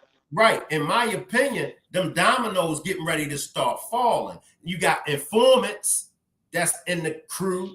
You got snitches that's in the crew. Like I said, you got folks in the crew that don't like other folks in the crew. Now, Jook gone, it's going to be open war.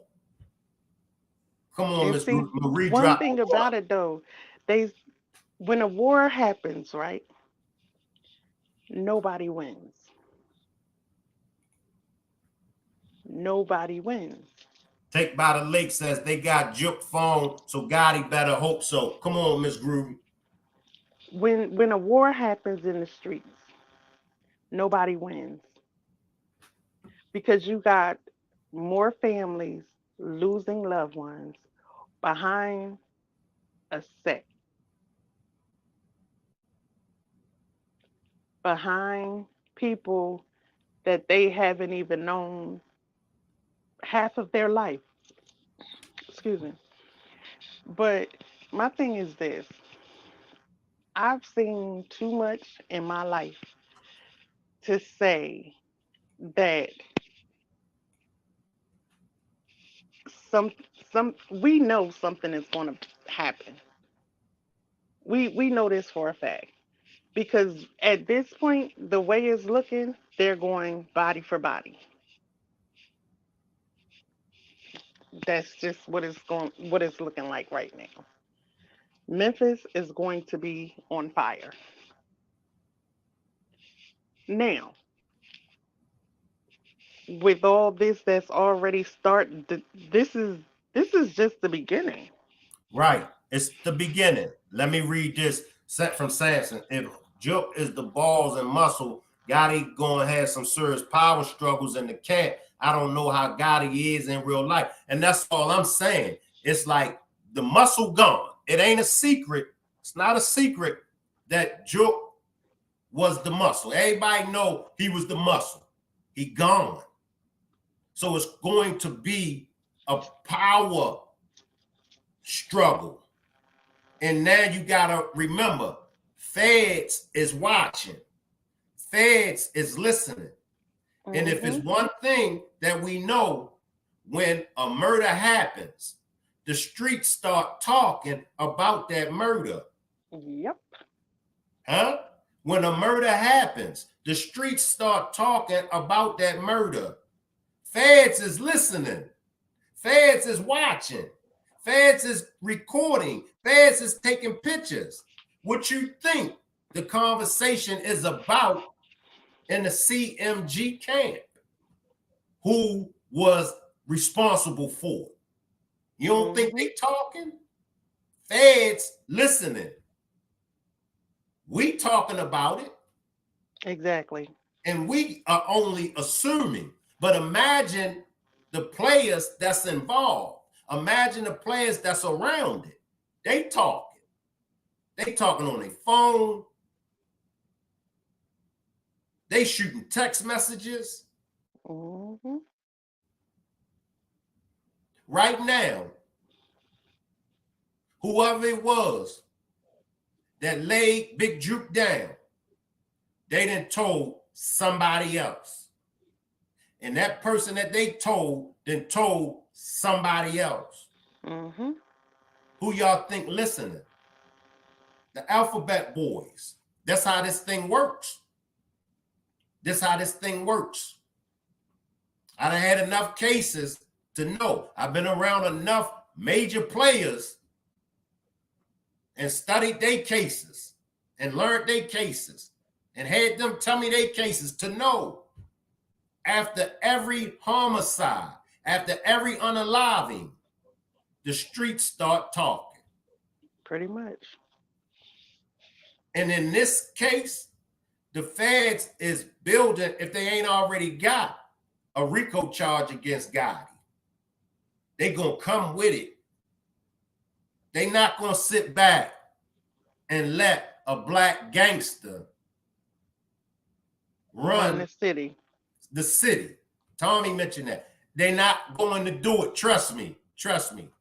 They ain't going to sit back and let no black gangster run the city like this. No, it's too many bodies. If it wasn't no bodies, if no dead bodies wasn't involved, then he would be working with something. They would be working with something. It's too many dead bodies. The two M's don't mix. It's too many dead bodies. It's too many players involved. Exactly. Is this the end for Gotti? And I'm gonna let you come in. Now his streams gonna go up. And if he drop, if he's smart, he'd drop a record, he'd drop a song the day of tomorrow and get the stream. That's gonna go up. Come on, Miss Groovy. I just it's just funny to think, like, I've never been one to mince my words ever.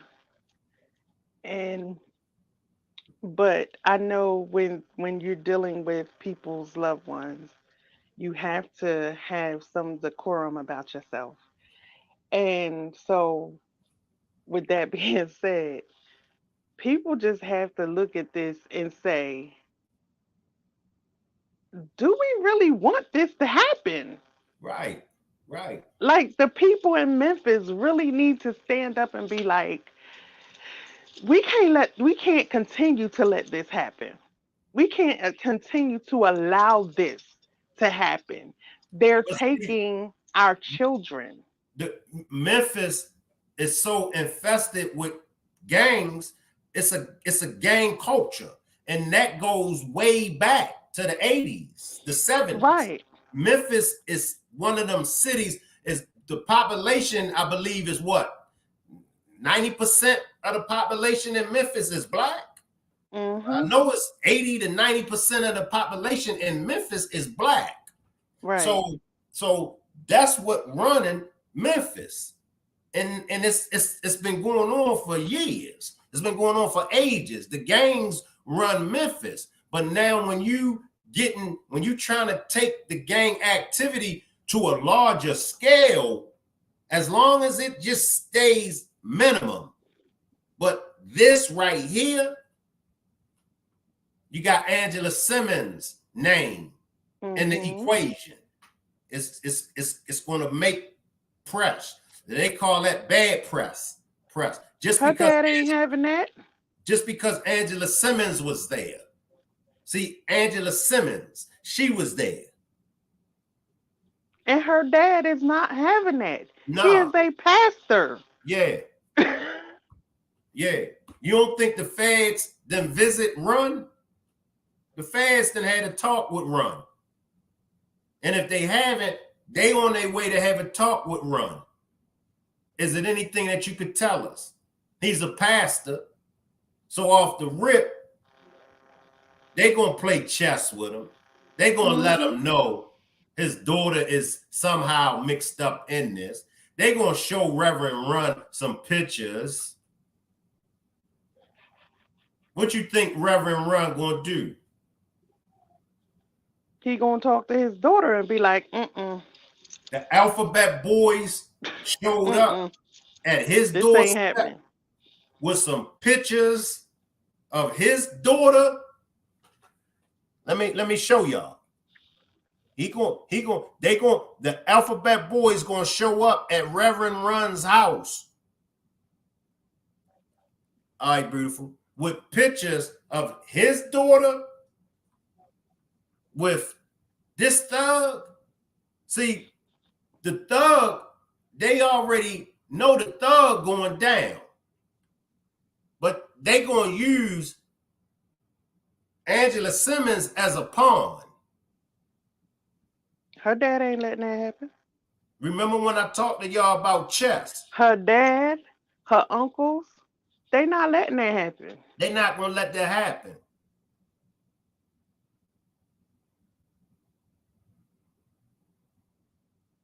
They not allowing that to happen. They never got into no beefs and stuff like that. And although Russell got his stuff going on, he's still gonna protect his niece. That's his niece. It's bad press for the family. Can y'all imagine how that would look if the feds have Angela Simmons in that indictment? If Angela Simmons is in a sealed indictment? He not letting that happen.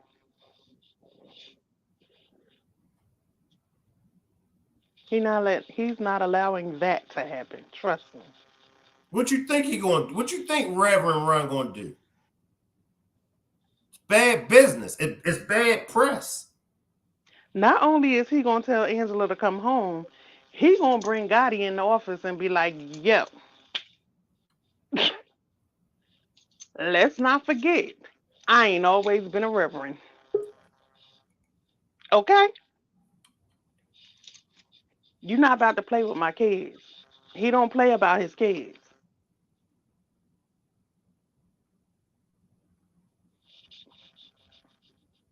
He gonna let Yo Gotti know. I ain't always been a pastor. And DMC gonna be there, and a couple other folks gonna be there. But trust and believe, it's going to be known. I don't care what you gotta do. Get her out of that. Because if you don't get her out of that,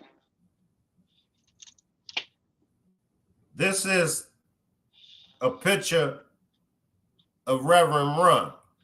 This was posted on Facebook a day after Big Jook lost his life. And the capture is Angela, bring your ass home. Exactly. I'll say it again. This is a post from Reverend Run.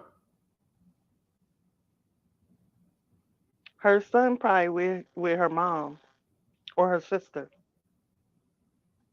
Bring your ass home, Angela. It's just too deep, y'all. It's too deep, family. It's deep because once again, it's dead bodies. Folks in the CMG camp is talking.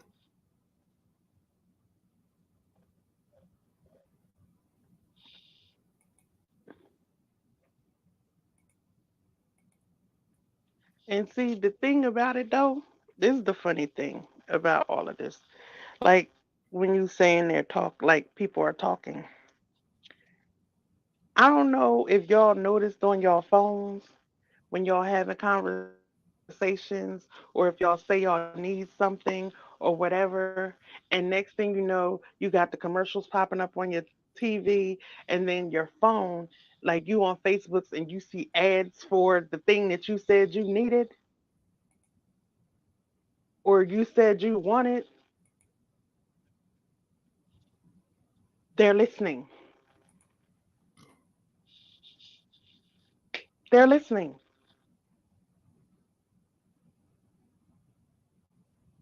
I said something about a moving truck about 4 weeks ago, I want to say. I've been seeing U-Haul, Penske, and U-Packets on my Facebook and Instagram and TikTok ever since. Mm.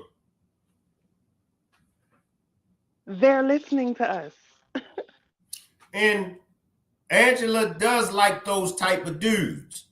But I know a lot of females that like those type of dudes until those type of dudes get jammed up. And then Exactly. Angela, as well as the other females that like those type of dudes, they on to the next free dude. That's just how this thing works. Yeah, they love a thug. They love them type dudes until them type dudes end up in a pine box 6 feet deep or in a 6-inch cage. Hmm.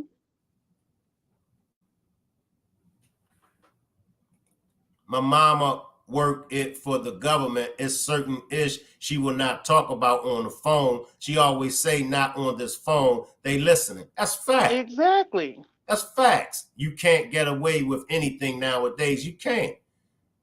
I see you down there, Squeak. You can't. It's like, do you know that this is how the feds get you? Hmm. The feds get you off of wiretap conversations. Not even, no, Shank, it Hold, don't even have to be wiretapped. hold tight. They get you. This is what they going to present at your trial. This is what they going to present to you. They're going to present to you phone conversations. They're going to present to you pictures. 9 times out of 10, they're going to present to you an informant.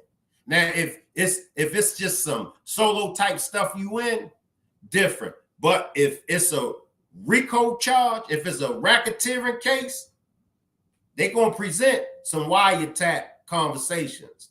They're going to present some pictures. And they're going to have an informant. Come on, Miss Groovy. Her body, But see, when now, Clip says, nowadays, they don't dead. even have to do that because you know what?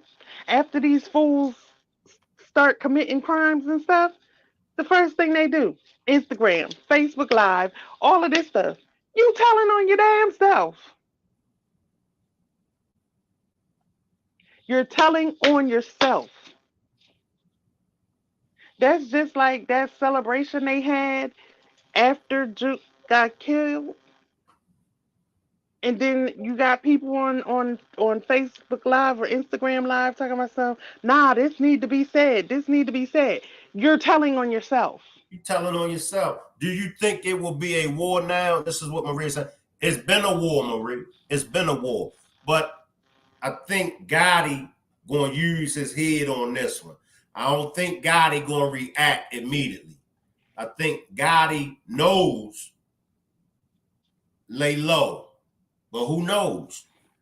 Who knows? Felix says, and when the feds come, they come correct. And that's what I'm saying. When they come get you, even though you've been putting all that stuff on social media, but when they come get you, they're gonna have some pictures. They're gonna have some wired tack conversations. 9 times out of 10, they're gonna have an informant. And this is what I'm saying with the Gotti case right now. Now they're gonna have your Instagram videos, your Facebook Live videos, your TikTok videos. They're gonna have everything under the sun. Right. When the feds come. Now that Big Jook has been taken out, it's multiple players that's involved. Jook gone. Then you got to remember who was under Jook that they know. So it's not looking too good for Gotti right now. What should Gotti do? He's going to have to remain calm. He's going to have to remain calm. Stick to your records. Stick to your business. And he's going to have to remain calm. He's just going to have to put in his mind that even though that was his brother, he's going to have to let it go. We know that when it comes to street stuff, we know that it's not easy to let it go if you're not in the streets. But with this situation, he's going to have to really sit back and evaluate his entire life and make the decision to either go under the bus or to say, I'm my mom's last living child. Well, no, I'm my mom's last living son. So now I have to man up and just take the high road on this one. Because if he don't, like you said, he gonna end up in a box or a cage, and I'm sure he don't want that.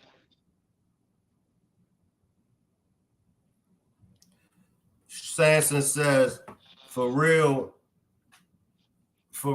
cousin facing a death penalty, and they found him off my Facebook with some other people. I didn't even know what was going on. Wow. See what I'm saying? Wow. Cynthia says they is weak in their pride and ego. Right. So let's recap before we get out of here. Let's recap. Is Gotti's mom the reason for Big Jook's death? So No.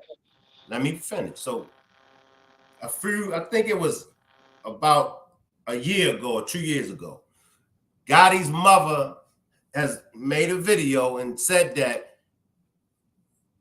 when Jook was young, she had him in the dope game. When 3 of her trap houses got raided, got busted, Jook was in the house, Jook went down too. She says that, of course, she introduced him to the gangster lifestyle as a child. Now, that was as a child. She introduced Big Jook to the gangster lifestyle. Should she be held accountable for his actions as a grown man? Drop a 1 if y'all feel like she should be held accountable for his gangster lifestyle because she introduced him to the gangster lifestyle, or drop a 2 if y'all feel like the blood is not on her hand. He was old enough to make the decisions that he made. What you think, Miss Groovy? I would say no. And the reason why I say no is because from my understanding, Jook is in his 40s. 47. Okay, he's 47 years old. I've heard kids at 6 years old say, "This is what I want to be when I grow up," right? And here they are at 30, and they are what they said they wanted to be when they was 6. Juke made a choice to stay in the gangster lane. He made a choice, a conscious choice at that, to stay in that lifestyle. He could have been anything he wanted to be in this world. He chose that life.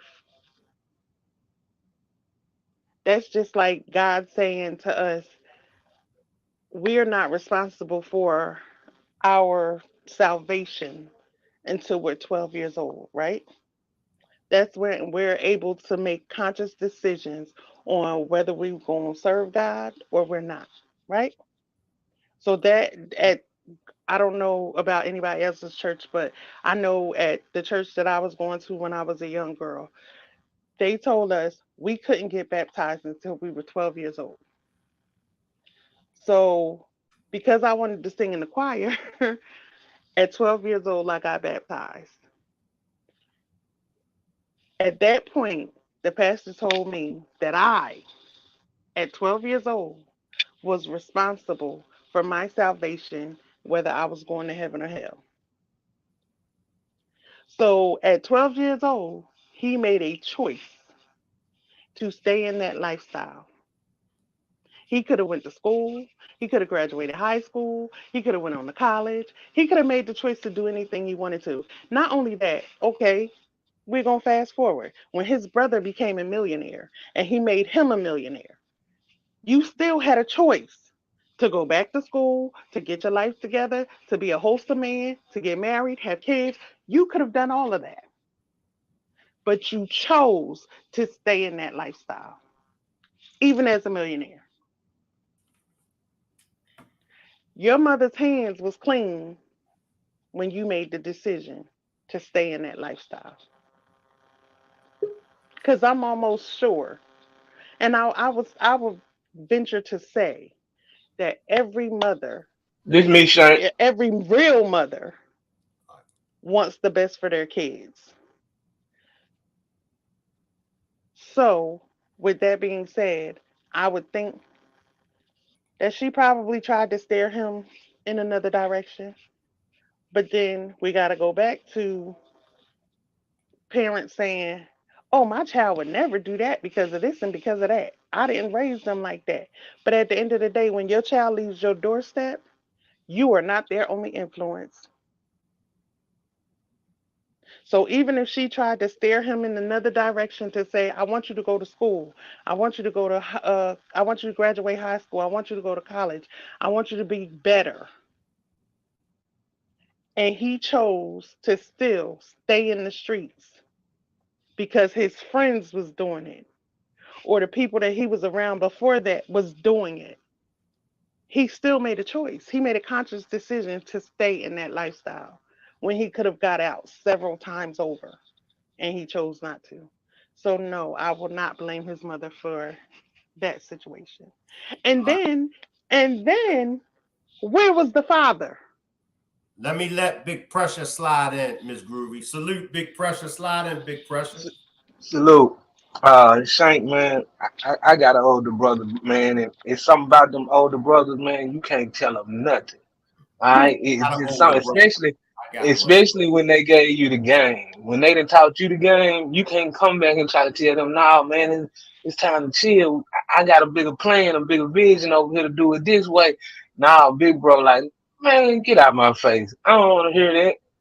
You know what I'm saying? This is how we've been doing and this is how we're gonna keep doing. That's just how big brothers are, man. Especially about stuff that they done taught you. You know what I'm saying? They think you can never tell them nothing about things they have taught you.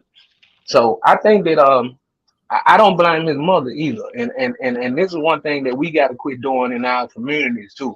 Because I honestly have some of these same issues in my family. Some of the upbringing, people try to use that as an excuse for them to keep doing what they want to do anyway. You know what I'm saying? They think they want to use that upbringing of the way they grew up is the reason why they this way. But you talking about a window that's probably was, I mean, at most 12, 13 years of our life as kids that we went through something that I got siblings that still hanging on to it, and I be like, man, you know what I'm saying? That's a small window of your life. What did you do with the rest of them 30 years that you had? You know what Mhm. I'm Right, saying? right, right, right. So, you know, I think that that's something that we just all need to get away from in the community because a lot of our parents didn't know nothing and they did the best job they could and they was just a product of their environment. They wasn't taught the right way. So now we in 2024 where people are seeing this stuff. See, all these type of things that happen, these are teachable moments for me and my kids. I try to tell them Mhm. about this will come with the lifestyle. This is how, and I go to work every day to make sure they don't have to make some of the decisions that I had to make at some point. And even me, I didn't even have to make them. It was a choice for me then. You know what I'm saying? But we just got to be honest about that. We cannot keep blaming our parents for what we it as an adult, as a full grown adult. Either you need to go get you some counseling and get you some healing, go to church, do something. But you don't blame your parents. They didn't have a roadmap. They didn't know. But see, this generation here, we don't have too many excuses because this information age. Everybody watching, everybody life, everybody learning whether it's happening to you or not directly. You can learn from other folks. So Mhm. nah, I can't put that on nobody. Honestly, you know what I'm saying? Honestly, I really think that I don't think Gotti wanted none of this to happen. I think a little bit when Jook was dissing Gotti, it was cool. It was just rap beef. But when Jook started, I mean, when Dog started dissing Jook, it became street. You see what I'm saying? It turned into something else. And then the other artists that were street artists got involved into it too. You know what I'm saying? And Mhm. so the best thing when you can't tell nobody what to do is quit talking to them about all that shit. Cause you talking on the phone or sending text messages, that'll get you jammed up. And I think if they had all them phone records, like y'all saying that they have, they would have been there and subpoenaed that and have that.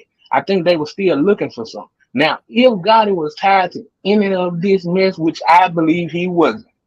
My personal belief is he didn't have nothing to do with it. I think this was Jook always from day one and Jook doing the street muscle thing against some of Gotti advice. You know what I'm saying? But Mhm. if that was the case, if that was the case, even if Gotti had something to do with it, he probably was only talking to Jook and he probably wasn't talking on no telephone. And he probably was doing whatever he had to do with Jook about anything that was he probably. I mean, they too seasoned in the game. They don't talk on phone. You know what I'm Beautiful saying? They says, don't text. Beautiful says they got text messages. It's in the indictment. Go ahead, Big. Well, Mhm. but I think that if they had enough, they would already came. We 2 years removed from the case, so I understand that our investigation don't move that fast. But if they had what they needed, I think they would have closed this case at some point. But if they ain't had what they needed, then it may be it may be the people that was involved are, they got dealt with one way or another. I don't know. You know what I'm saying? Or because you look at everybody that's publicly been named involved. You know what I'm saying? Other than why this mastermind is out on the street on bail, all the rest of it I pretty much understand. Now I don't understand how they let a mastermind out on bail. That's the part that I don't understand. You think they used him as a pawn? You think they was letting him out because with a pawn is used to grab Sacrifice. a couple pieces or a greater piece. So you think them letting him out was just a pawn move? Yes. Yeah. And I think if they had got it, they probably would have closed the case. So I think they let him out to try to sort of stir up the investigation. They wanted to see who was gonna come try to take him out. They wanted to have something that just sort of concrete stamp it to that whole record label. But that's a real record label. That's a real business. But it got street elements because then them people who, you know what I'm saying, most rappers all got street background, right? So it got street elements to it, but it's a real business. And I think that that's why they couldn't really shake it. And the only person If God had anything to do with it, probably the only person that could implement him would have been a Big Jook. I don't think Govan was seen a lot with Big Jook. God wasn't seen with none of them folk. You know what I'm saying? Beautiful, So beautiful says they picked Juke up right after Govan. They let him go after 72 hours, and they named Onk in court. Juke is Onk. He was under surveillance. The feds are okay then. the feds are still building a case. Come on, Big Pressure. All right. Now this is another part I have with that. Now this funeral and this repast was for a big player in the street. All right. Now, if the feds in Memphis got people on the surveillance, you can't tell me that they weren't out there. Either they watched it happen and let it happen and didn't do nothing about it. But I believe that they was on. It was, you know what I'm saying. If it's that big, if they was that close and they was looking at them that strong, I believe they would have had them on the surveillance in the city of Memphis at all times, from the funeral to the True. repast to wherever else they go. I think if that's the case, if they had that much. I agree. Mind you, Dolph was under surveillance as well when he got killed. I think I know it's gonna sound crazy, Shane, but I think they watch a lot of murders happen, but they can't break investigation. They can't Right. break codes for their There, investigation. there you True. go. Sanson says they was there and let it happen. You right, bro. Right. That's just how the feds work. Because when I almost had a case and I almost had a federal case. Salute LaKendra. And the feds told me this is one of the issues that we have with the regular law enforcement. The feds said it could have been a Fed case if the local authorities didn't rush in on y'all. So before we could get down for the get down, and it would have been a Fed case because the feds had us under investigation, the local authorities rushed in and they messed up the investigation. So it's what's going on in this situation right here. The feds will know you get ready to lose your life. Some people will say, well, damn, why they just didn't stop it? Because they are building a case. And if they move in and if they stop it, the key evidence that they need, same way with this demonstration right here. But Shane, if they already had stuff on Gotti, why they been ain't run down on them? When the fans come get you, they coming to get you. They gonna let it They all wanted to just be, stack up. They gonna yeah, they sit wanted to back. be airtight. They gonna watch you commit body at the body at the body. They gonna watch all of that. Because when they come get you, they got you. Come on in, somebody. Yeah, Well, they're building a case and they don't want to mess up the investigation by taking like little people off off the off the chessboard. That's one thing about the feds. They play chess in every case. And they play it very well. Exactly. And these people be playing checkers. And you could think that the feds are not there. They probably were there watching. Yeah, yeah. Because one, they said the uncle was big time in Memphis. Like The he was one of the people that they wanted as well. the Bovins. Was it the I think it's the Bovin. I think the uncles was the Bovin brothers. I believe. right, But right. these are people who have been running Memphis since But but they but was that but that, younger. but they was they was done in the street. They he was like a 68-year-old dude. And first of all, I do want to go back because I want to say condolences to Big Jook family, Yo Gotti Yes. and his family.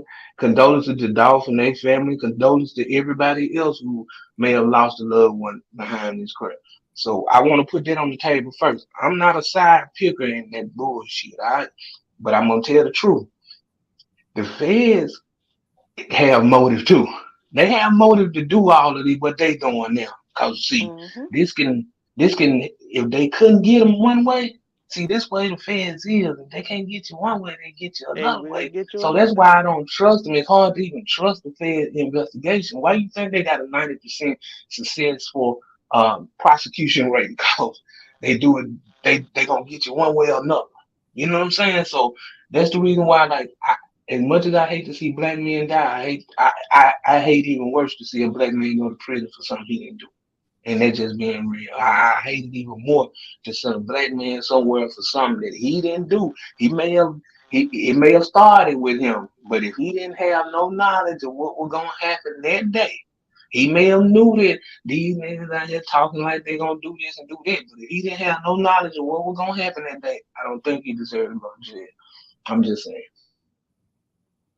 But just by the way, the text messages that he put out, Big Juke, he put out a text message something about snakes, Yeah, I think he and had been getting threats. I think that was coming from he was. threats They for said he was getting threats.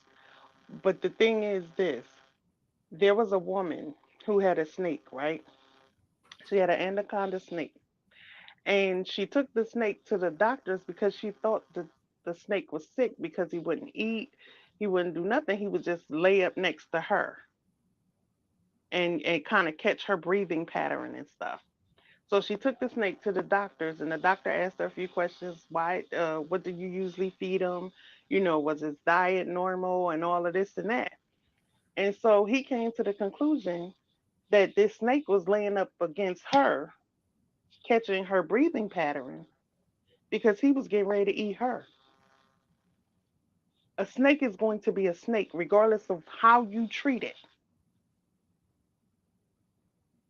You can treat it like a baby, you can treat it like you can treat it like the best pet ever. But at the end of the day, it's still a snake. So if he bites you, you can't look at the snake and say, "Why'd you bite me?" Because the snake gonna look at you and say, "Cause I'm a snake, and that's what I do." it. Right. And see, that's the thing. I don't know who the snake is in this situation. Honestly.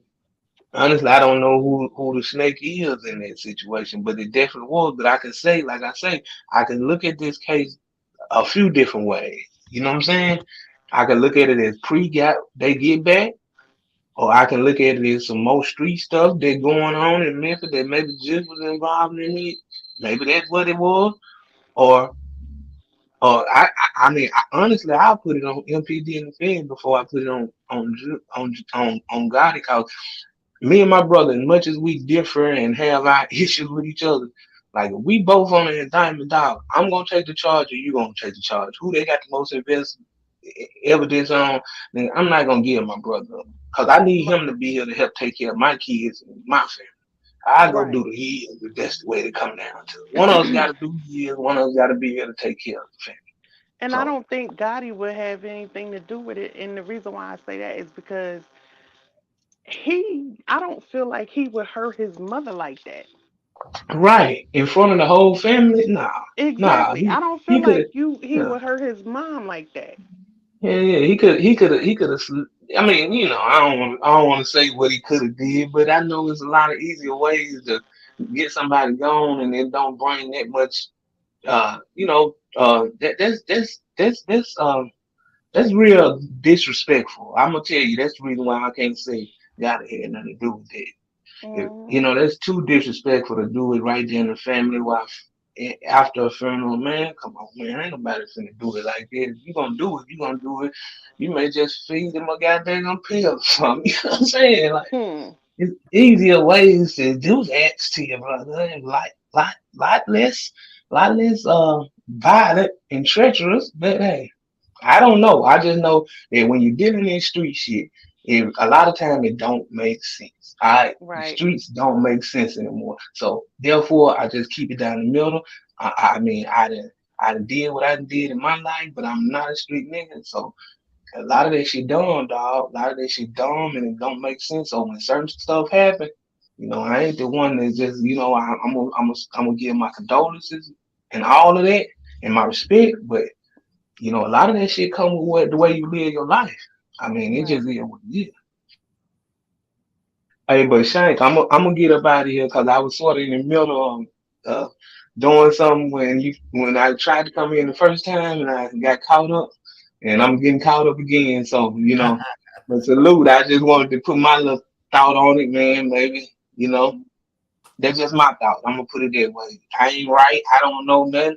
But this just how I think. Like if I was in some of these folks' shoes, how I would move. You know what I'm saying? I appreciate you, Big Pressure. Salute, dog. Salute. Nice to meet you. You too. You too. Once again, can I get everybody to subscribe to my backup channel? Shank Rock Films is the backup channel. I'll be experiencing sometimes audio and technical difficulties over here on the main channel. So if I could get you all to subscribe, I got 125 watching. Can I get all 125? Well, probably half of y'all already subscribed. But if you haven't subscribed to the backup channel, please subscribe to the backup channel. Salute, Rose. I see you, Rose. Salute, Rose. LaKendra says, well, would have left her with some security. Beautiful says, if y'all listen, his mother jumped out the car and ran. They could have got her if they wanted to. They chose not to. Why? Because the instructions of the hit was, don't hit my mother. Mike says, Jook got karma. This world we living in, they got no love, heart, or respect when it comes to them. Mother, friends, Doug, Cat, they don't give a ish. Right. And see, once again, it's like,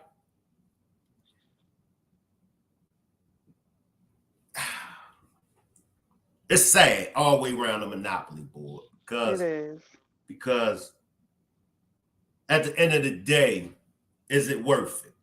The end result wasn't worth it. You had young Dolph, a successful young man that was able to make millions off of his brand. Off of his brand, he was able to employ other folks. Now you have Gotti, who's able to make millions off of his brand, who's able to employ hundreds, maybe thousands of people. Imagine if Dolph and Gotti came together.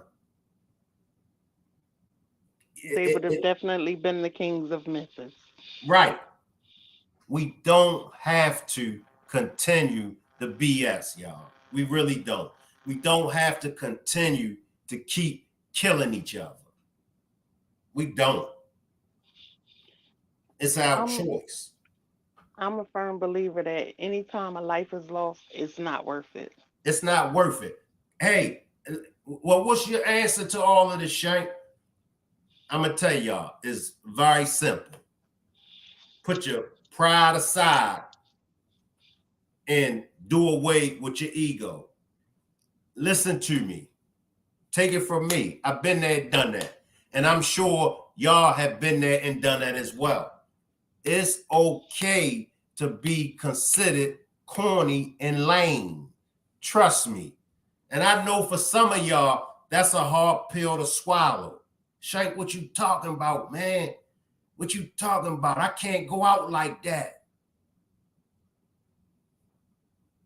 When you go to prison, when you got to spend the rest of your life in prison, somebody somewhere is going to consider you corny and lame.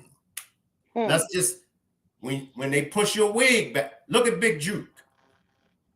As street official as he was, ain't no denying that. Big Jook was street official, street certified. Now that he's gone,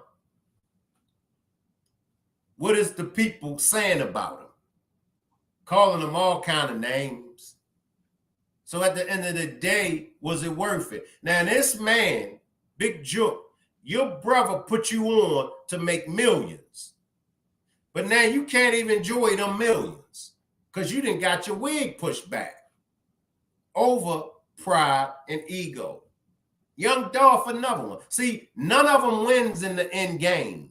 None of them wins in the end game.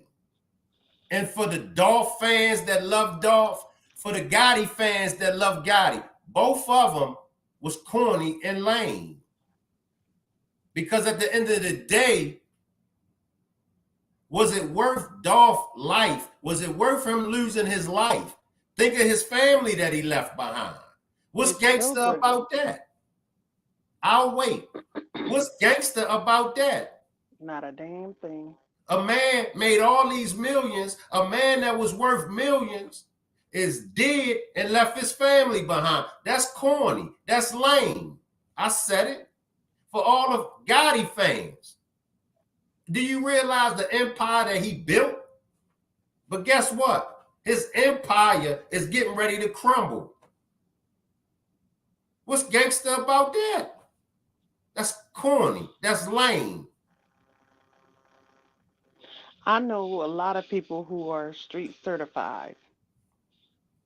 Okay? I know a lot of people who were gangsters, gremlins, whatever you want to call them. Thoroughbreds.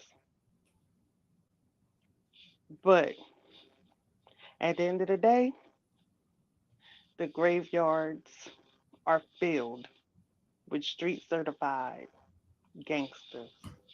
That's your end game. Guess what?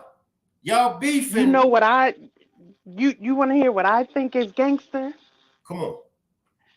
What I think is gangster is that you did what you did in the streets, but you came out of it. You started a business. You got married. You had kids. You got grandkids. You laid up in the house chilling with your wife. That's gangster. That's gangster. Now let me just. That's street certified. In gangster, cause see, let me give y'all a little game, man. No, it's not about the outside appearance, but Angela Simmons got it going on. Now, once again, watch how fast she leave him. If she haven't already left him. And ladies, don't take this the wrong way, ladies. But I need to talk to the fellas, and I need to talk street-ish to the fellas. Ladies, don't take this the wrong way. Fellas, when you're dealing with a female that belongs to the community, when you're dealing with a hoe is a hoe. And ain't no getting around a hoe being a hoe. She's for the community. I know them hoes be bad. I know them hoes got nice figures. I know them hoes be dressing nice. Them hoes be smelling good. I know. But a hoe is a hoe. And there's certain rules that come along with dealing with a hoe. Don't fall in love with no hoe. Don't get your wig pushed back behind a hoe. Don't push another man's wig back behind a hoe. Because as soon as you go down, she going to the highest bidder. She gone. You really think the hoe is going to hold you down while you on a bed? You think the hoe going to come to your grave site and visit your grave? She's a hoe. And that's what she is, a hoe. Don't let the hoe play you. You play the hoe. It's just as simple as that. Don't let the hoe play you. Don't let the hoe have you out here running around like a chicken with his head cut off. Getting in beefs with this man and that man. That hoe laughing at you. She's a hoe. And you got to treat a hoe like a hoe. I dropped it on the last demonstration. If you don't know what a hoe is, if you don't know how to tell a hoe, go to Willie D's song. Willie D got a song. He made this song in 88, 89. Let a hoe be a hoe. Yeah, Willie D. the one that got the podcast from the Ghetto Boys, the one that interviewed Cat Williams, that Willie D. Willie D broke Let a Hoe Be a Hoe down better than I know pimps break it down. But Willie D is giving you the instructions on a hoe and how to treat that hoe. And what I'm seeing, and I've been seeing it for the longest time, these beefs, and when they say it was over a female, it was over a hoe. Don't let the hoe pimp you. You pimp the hoe. That's game 101. And ladies, that go for you too. If it's community D, don't fall in love with the community D. And it can go both ways. Come on, Miss Groovy. Talk to the ladies about the community D. Come on now. Come on, Miss Groovy. Even though we outnumber, that don't mean we gotta share. That does not mean we gotta share. Everybody is not meant to be a wife, and every wife, and you know what I'm saying. Every woman is not meant to be a wife. Right. Listen, y'all. Listen. This will keep us out of the way. And one thing that I learned, one thing that I personally learned, I was dealing with a dude for 14 years. He said to me, I would never get married. And I said, excuse me? He said, I would never get married to no female. I said, oh, okay. But I also remembered that even though I dealt with him for 14 years, in them 14 years, he cheated on every girl that he dealt with me. And I said to myself at that point, I said, I wouldn't even want to marry you anyway. And he was like, what? He said, but you love me, right? I said, yeah, I love you. But at the end of the day, you told me that you never wanted to get married. I said, and second of all, you cheated on me. I mean, you cheated on them with me. So I know that you'll cheat on me with somebody else, and maybe even them. That's game. Same way you got her, same way you got him, it's the same way you're going to lose them. Come on, Ms. Groove. Exactly. And it goes both ways. I mean, these men out here, they will play you. I'm going to say this for both. People can only treat you how you allow them to treat you. Exactly.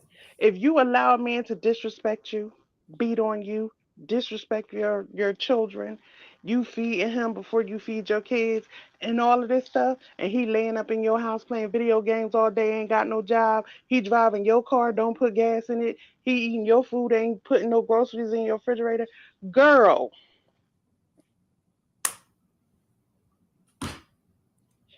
it's time for you to evaluate you. Because see, there is no person on this earth worth stealing from you, stealing your light, stealing your shine, stealing your heart, still breaking your heart. He's breaking you into a million pieces, but he's not going to be there to fix those pieces that he broke. It's going to take another man that's going to come in and love you the right way, and he's going to have to fix the pieces that last man broke in you. We got to do better. We got to choose better. Yeah, it is what it is. It's our decision making. We got to, from now on, we got to take God out of the equation. We got to take the devil out of the equation. We got to take the white man out of the equation. We got to take our upbringing, our childhood out of the equation. We got to take all of the above out of the equation for why we do the things that we do. We got to take it all out of the equation. We got to take somebody somewhere. No. We got to take all of that out of the equation. We got to take it all. Take accountability and responsibility. And we have to put taking accountability for the actions that we've done. That's what we got to put on the table. We got to start making better decisions, because if you keep doing the same stupid ish, you're going to keep getting the same stupid results. You can't change it. That's the way the universe is set up. That's the way the universe has always been set up. We got to stop repeating history. I say it all the time. Y'all ain't tired of this street-ish? Now, I respect those. I respect the players that really play the game. Now, if you really playing the game, if you really in the streets and you moving accordingly, I salute you. I got respect for you, sis. I got respect for you, bro. If you really playing the game to win, and if you really moving accordingly, I got respect for you. But if you a crash out dummy, if you on dummy missions, if you don't know your right hand from your left hand, if you can't tell community D from a good man, if you can't tell a hoe from a housewife, I don't respect you.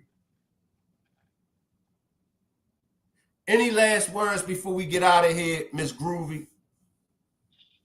Well, for me, I just hope that Gotti can sit back and reevaluate this situation. And although I know it hurts, because I lost a brother, so I know what that feel like. But for for some of us to and I mean this is just in life in general. Sometimes you need to sit back and be alone with you. You really need to sit back and just be alone with you. Most people keep a lot of people around them because they don't know how to be alone by themselves with themselves. Because, see, no matter where you go in life, you going to take you with you. And if Mm, you not healed, healthy, and happy, then you're going to take that misery, madness, and craziness with you. mm, So fix you first before you try and go out into the world trying to fix somebody else. Because at the end of the day, at the very end of the day, you have to take responsibility and accountability for the things that you yourself put out in this world and the trouble that you may cause, because the seeds that you sow mm, is the seeds that you will reap. mm, Karma has never missed an appointment. mm, mm. Appreciate you for pulling up, Miss Groovy. Much love, bro. See you on the next demonstration. Yep. I'm going to leave everybody with what Miss Groovy said. Karma has never missed an appointment. Make sure everybody subscribes to the backup channel, Shank Rock Films. Make sure everybody subscribe to the backup channel, Shank Rock Films. Let me drop the link again for everyone. If you haven't already subscribed to the backup channel, can I get y'all to subscribe to the backup channel, Shank Rock Films? I'm about to drop it in the chat. Remember what Miss Groovy said. Karma has never missed an appointment. And when it comes to Big Jook, allegedly, Karma spent the block. Can we be upset? Can we be angry? Can we be mad? Can we shed a tear? How can you be angry? How can you be upset if a person lived by the sword? Then, of course, let me bring up Uncle Charles. He always drops some jewels. Then we're going to get out of here. Salute, Uncle Charles. Oh man, Shank, man, it's good to hear from you, man. Talk to you, man. Man, I got on the show, man, when I had time, man. I ain't been with y'all in a long time. I lost one good friend of mine, man, to a heart attack, and I just My been, condolences. yeah, bro. I just kind of trying to work my mind around that, because we was real close. He was a family man, and I respect him. And man, I appreciate that. Let me say this, because I know you got to get on out of here, and I want the listening public to listen to what I'm telling you. Let me explain something to you. Okay, let me tell y'all something. What are we gonna do in Memphis? If we're gonna kill everybody up until the neighborhood cat is left? Because that's what's gonna happen. Nobody cares about what Memphis is going through. Nobody.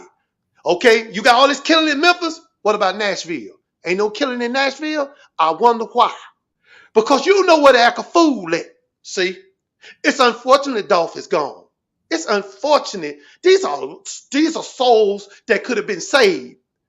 Let me show you why it don't make any sense. I see two brothers at the store. arguing over one gas pump when it's 11 more gas pumps. Nobody know the art of de-escalation. Nobody knows that anymore. Because the devil is running through the earth to and fro. You have to learn how to de-escalate. You want some more killing? They'll give you some more killing. I tell you who ain't complaining. That damn funeral home man. He ain't complaining. And yet still, they said black folks ain't got sense. I'll show you they got sense. Down there in Miami, you had them young people out there fighting like cats and dogs. But then when they looked to the right and seen that 10-foot alien walking down the sidewalk, they got the hell on. I guess you is scared of something. See?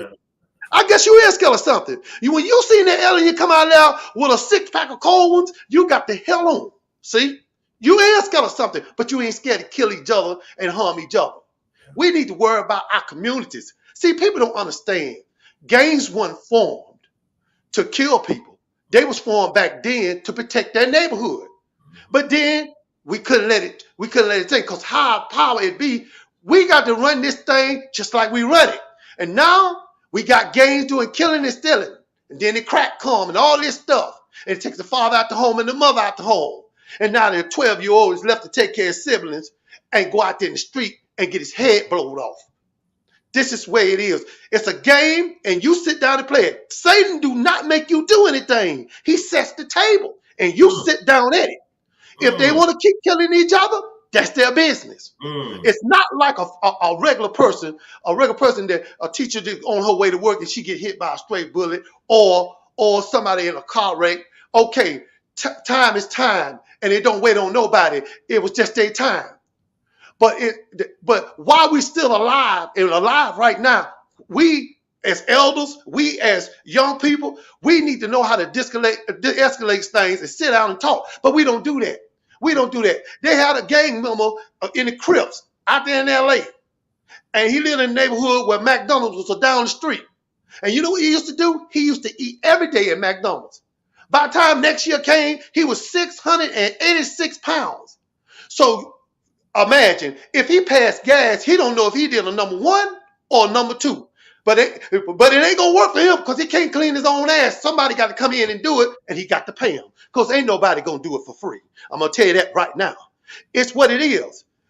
You want to keep on killing people, Gotti? You want to keep on doing all this stuff? Let me tell you something, man. You made it out. What I can't understand is these guys make it out the neighborhood with millions of dollars, and yet they still want to be in the street. I don't understand it. I don't understand it. It wasn't like we was growing up back in the day when you used to make ice cream out of snow in the yard. When you had a sore on your chest and they put all kinds of turpentine and homemade remedies. It's not like that anymore. Okay? They charging $400 just to pull one of your rotten ass teeth. That's what they do. And half the time, ain't nobody got that kind of money. So you got to carry that tooth in your damn mouth until you're able to pay for it. See? Worry about what you worry about and make sure the people around you are conscious and know how to de-escalate, and we can sit down and talk. See, back then we used to have the candy lady, we used to have the grass cutting man, we used to have the lady of the night, we used to have the voodoo lady. Everybody played a part in the community. Everybody. Now we used to have what you call a pimp. And then you had the lady of the night, then you had the streetwalker. It went from the streetwalker to escort to Instagram and Facebook. Things change. You don't have to change with it. And we got preachers, and how they attack your neighborhood? They go into the church. Jamal Bryant said in his church to his church family, that Jesus, 98% of Jesus' life, he didn't live right. When I know Jesus was perfect. But this is the mess they telling they members, and they eating it up. You mean to tell me that after you heard that, you still sitting down? When an elder should have got up there and said, all right, bro, that's it. Cut the mic, because you don't know what you're talking about. And if he don't cut the mic, then you cut heels. See, we need to focus on our young generation. You can't save everybody. You got a young man finna get out of prison just recently. He finna get out of prison. He been in there 15 years, but they sexual assaulted him so bad that he couldn't take it up in his mind, and he killed himself 5 days before he got released. So imagine the war he was fighting in his mind. See, the war ain't in the street. It's in the home. That's where your war is. And if you don't stand up and talk to your children every day and tell them the right thing and let them know, because I told my son, if you out there and you got a gun in the car unregistered and you got weed in the car, don't call me. Don't call me. You better learn some karate. You can't call Bruce Lee, he dead. But you better call some damn body. You better call some damn body. And that's all I got to say. I'm going to be coming on back with your permission. You know, you always loved over here, Uncle Charles. Yes, sir. Welcome. Yes, sir. And I'm going to say this in closing because it's time to shut it down. Let me explain something to you. I was laying in the bed there. I watched me a movie. I said a prayer, and I put me a good cowboy movie in, and I go ahead and rest. I go ahead and rest because if you're tired, you can't make the right decisions. You just can't. People be talking to you, they think you crazy because your head in a damn dream because you ain't got no damn sleep. I hear them out there shooting out there, Shane. I'm talking about they was getting it in. But do you know who was running over that damn hill? That damn neighborhood cat. I'm talking about he was getting the hell on. He crawled his ass up under that car because he had nothing to do with it and he didn't want nothing to do with it. How come an animal got more damn sense than a human? I don't understand it. So I'm telling y'all right now to all the young people, okay, watch what's going on around you. The war ain't just in Memphis. The war is in your home. Okay, we got aliens out here walking around here with a 6-pack of cold Budweisers in their hand. You better watch out for that. And let me tell you something. Trust me, they got a game in Area 51. They got a new game. And you don't want to be around that. And that's all I got to say, man. I appreciate you, Shane. Appreciate you, Uncle Charles. I think the whole chat appreciates you too. How you been doing though? You been good? Man, I just, I lost my uncle and I lost one of my best friends. They gave him a military burial. And it was hard because I had just got off the phone with him like 2 nights before. And, he told me, hey, man, Uncle Charles, man, I love you. I said, I love you too, bro. You tell the kids that Uncle Charles said hello. And, man, I get a call and say, hey, he don't passed away. So they're kind of like, every day I get up, I'm ready for the day. You know what I'm saying? Whatever my children got going on, whatever bill need to be paid.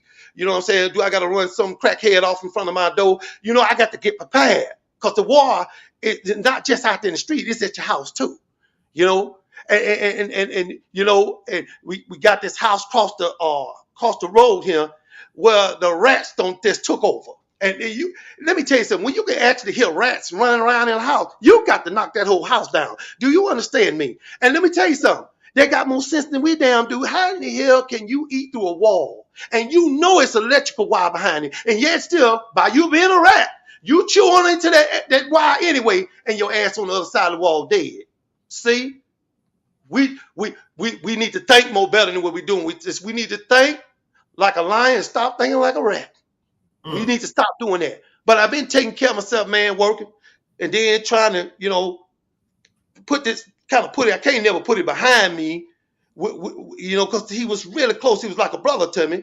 And that kind of messed me up because he had 4 children. We took up some money and sent it to his wife and thing.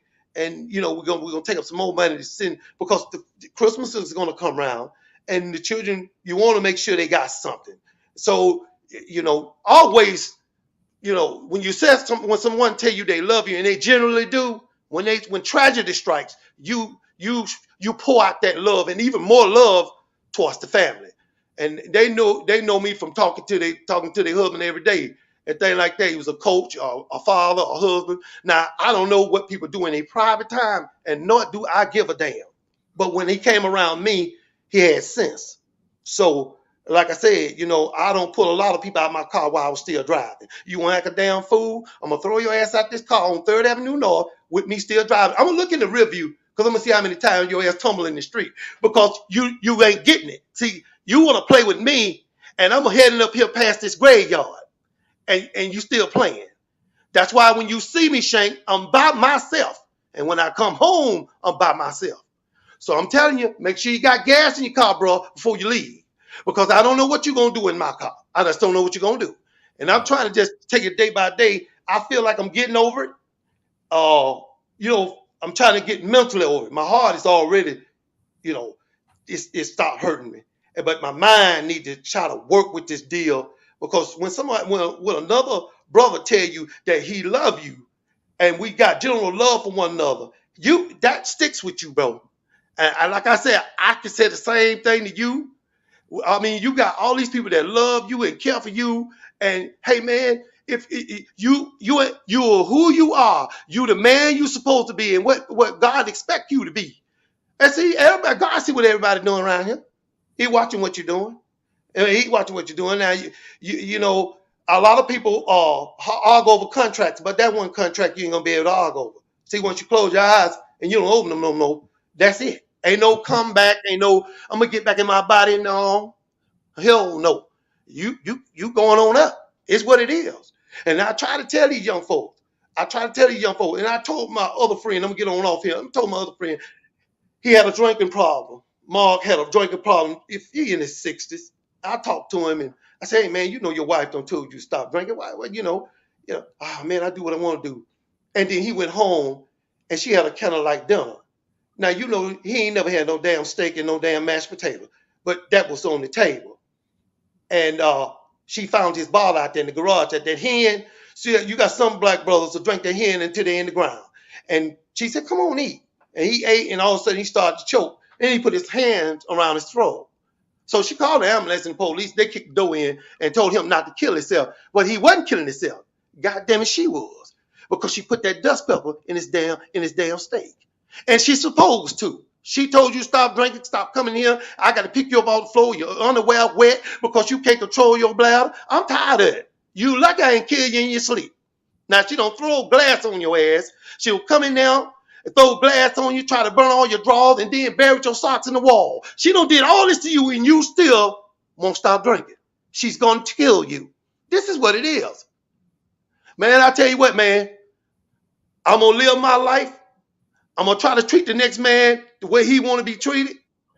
And if you give me bad energy, I can't give you but bad energy back. And I'm not finna sit there and argue on no parking space or no damn gas pump. I ain't finna do it. You got 25 goddamn gas stations up and down this damn road. You can go to any one of them. We got to learn how to get along. The immigrants are coming in. They're putting them in the black neighborhoods.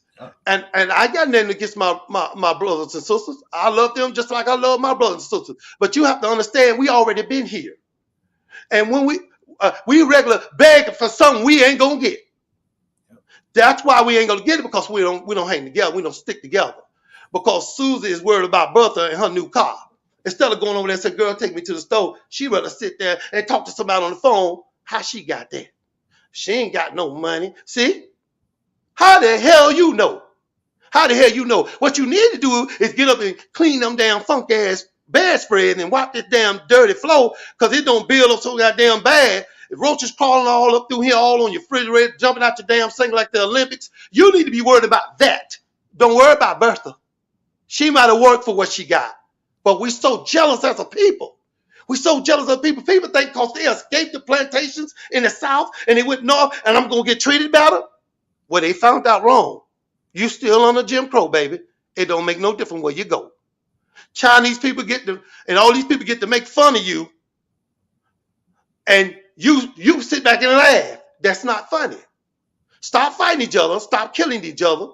Stop going to these hole in the walls thinking you're going to a hotel with a woman. Then you find out you get your clothes off. It's a man. Well, it's too late now because he don't tie you up. And now your ass ain't going to get away. And unfortunately, he bought some barbecue sauce. So now you know he finna get it in. So you did it to your damn self.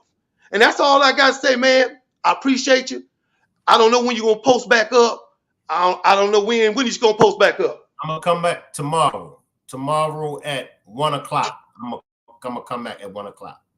Yes, sir. And I'm going to check out what you don't put in the chat and what the subject of the day. Have you subscribed to the backup? Have you subscribed to the backup channel yet, Shank Rock Films?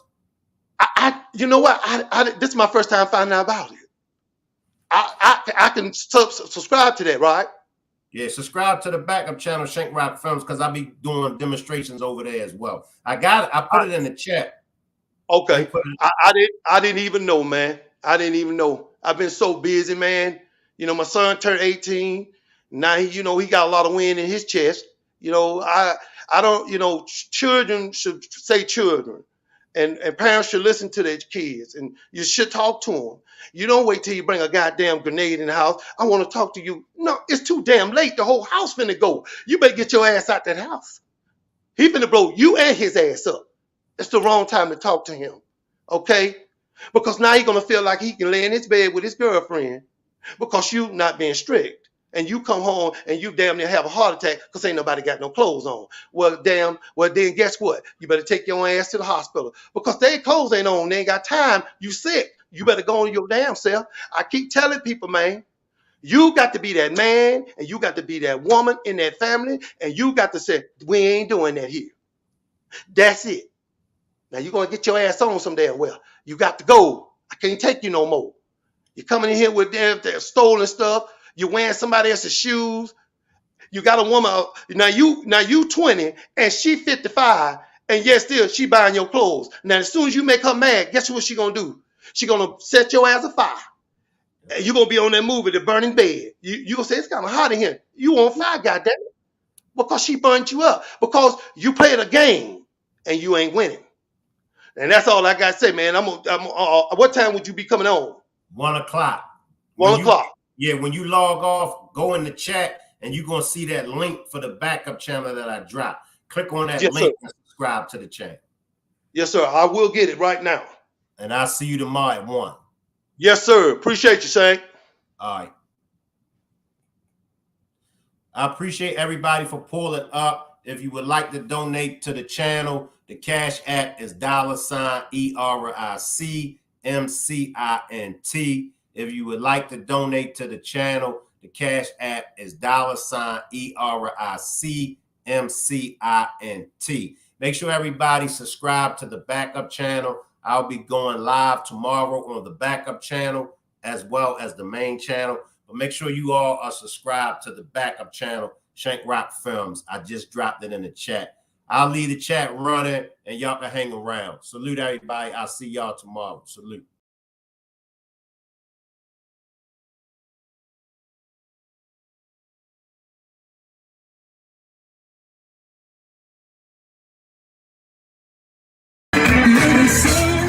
Hey,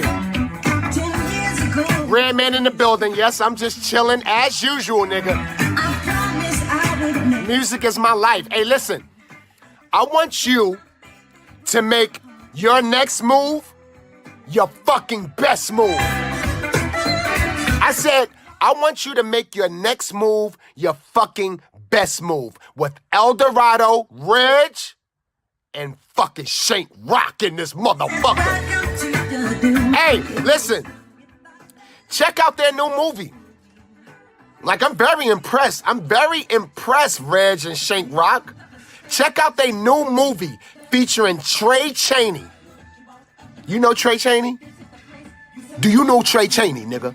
Check out the new movie with Eldorado, Reg, Shank Rock, and fucking Trey Chaney, you fucking assholes. Yeah, that nigga, that smoke bud, nigga. Yo, the shit is lit. You gotta respect Eldorado, Reg, and Shank Rock. Eldorado, Reg, and Shank Rock, you motherfuckers is working, nigga. Listen, I know y'all motherfuckers got some bud. Making movies and albums, I know y'all niggas got some bud. I can't wait to see y'all niggas. Y'all gonna hit me with some fire. So check out the new movie with Eldorado, Reg, Shank Rock, and Trey Chaney. You already know. Make your move your best move, motherfucker. SHANK, nothing but an OG coming your way. Walk up to the door dripping. It's $1 million thing when it come to the pimping. Yeah, man, so my shorty hit me up, you know what I'm saying, because her man wasn't treating her right. So I had to step up like a real OG, a real player. Handle business, get down to business and handle that. You know what I'm saying? That's how I'm born.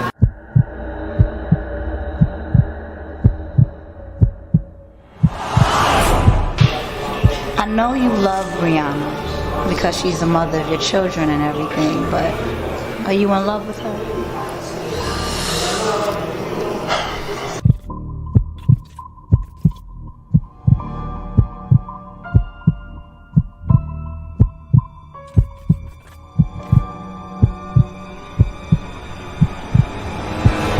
just like we agreed on. I love you.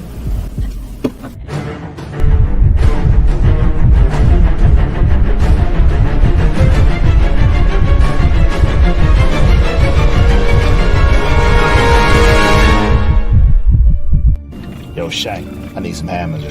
I know you got some on you. I need some. Make sure ain't nothing registered to anybody.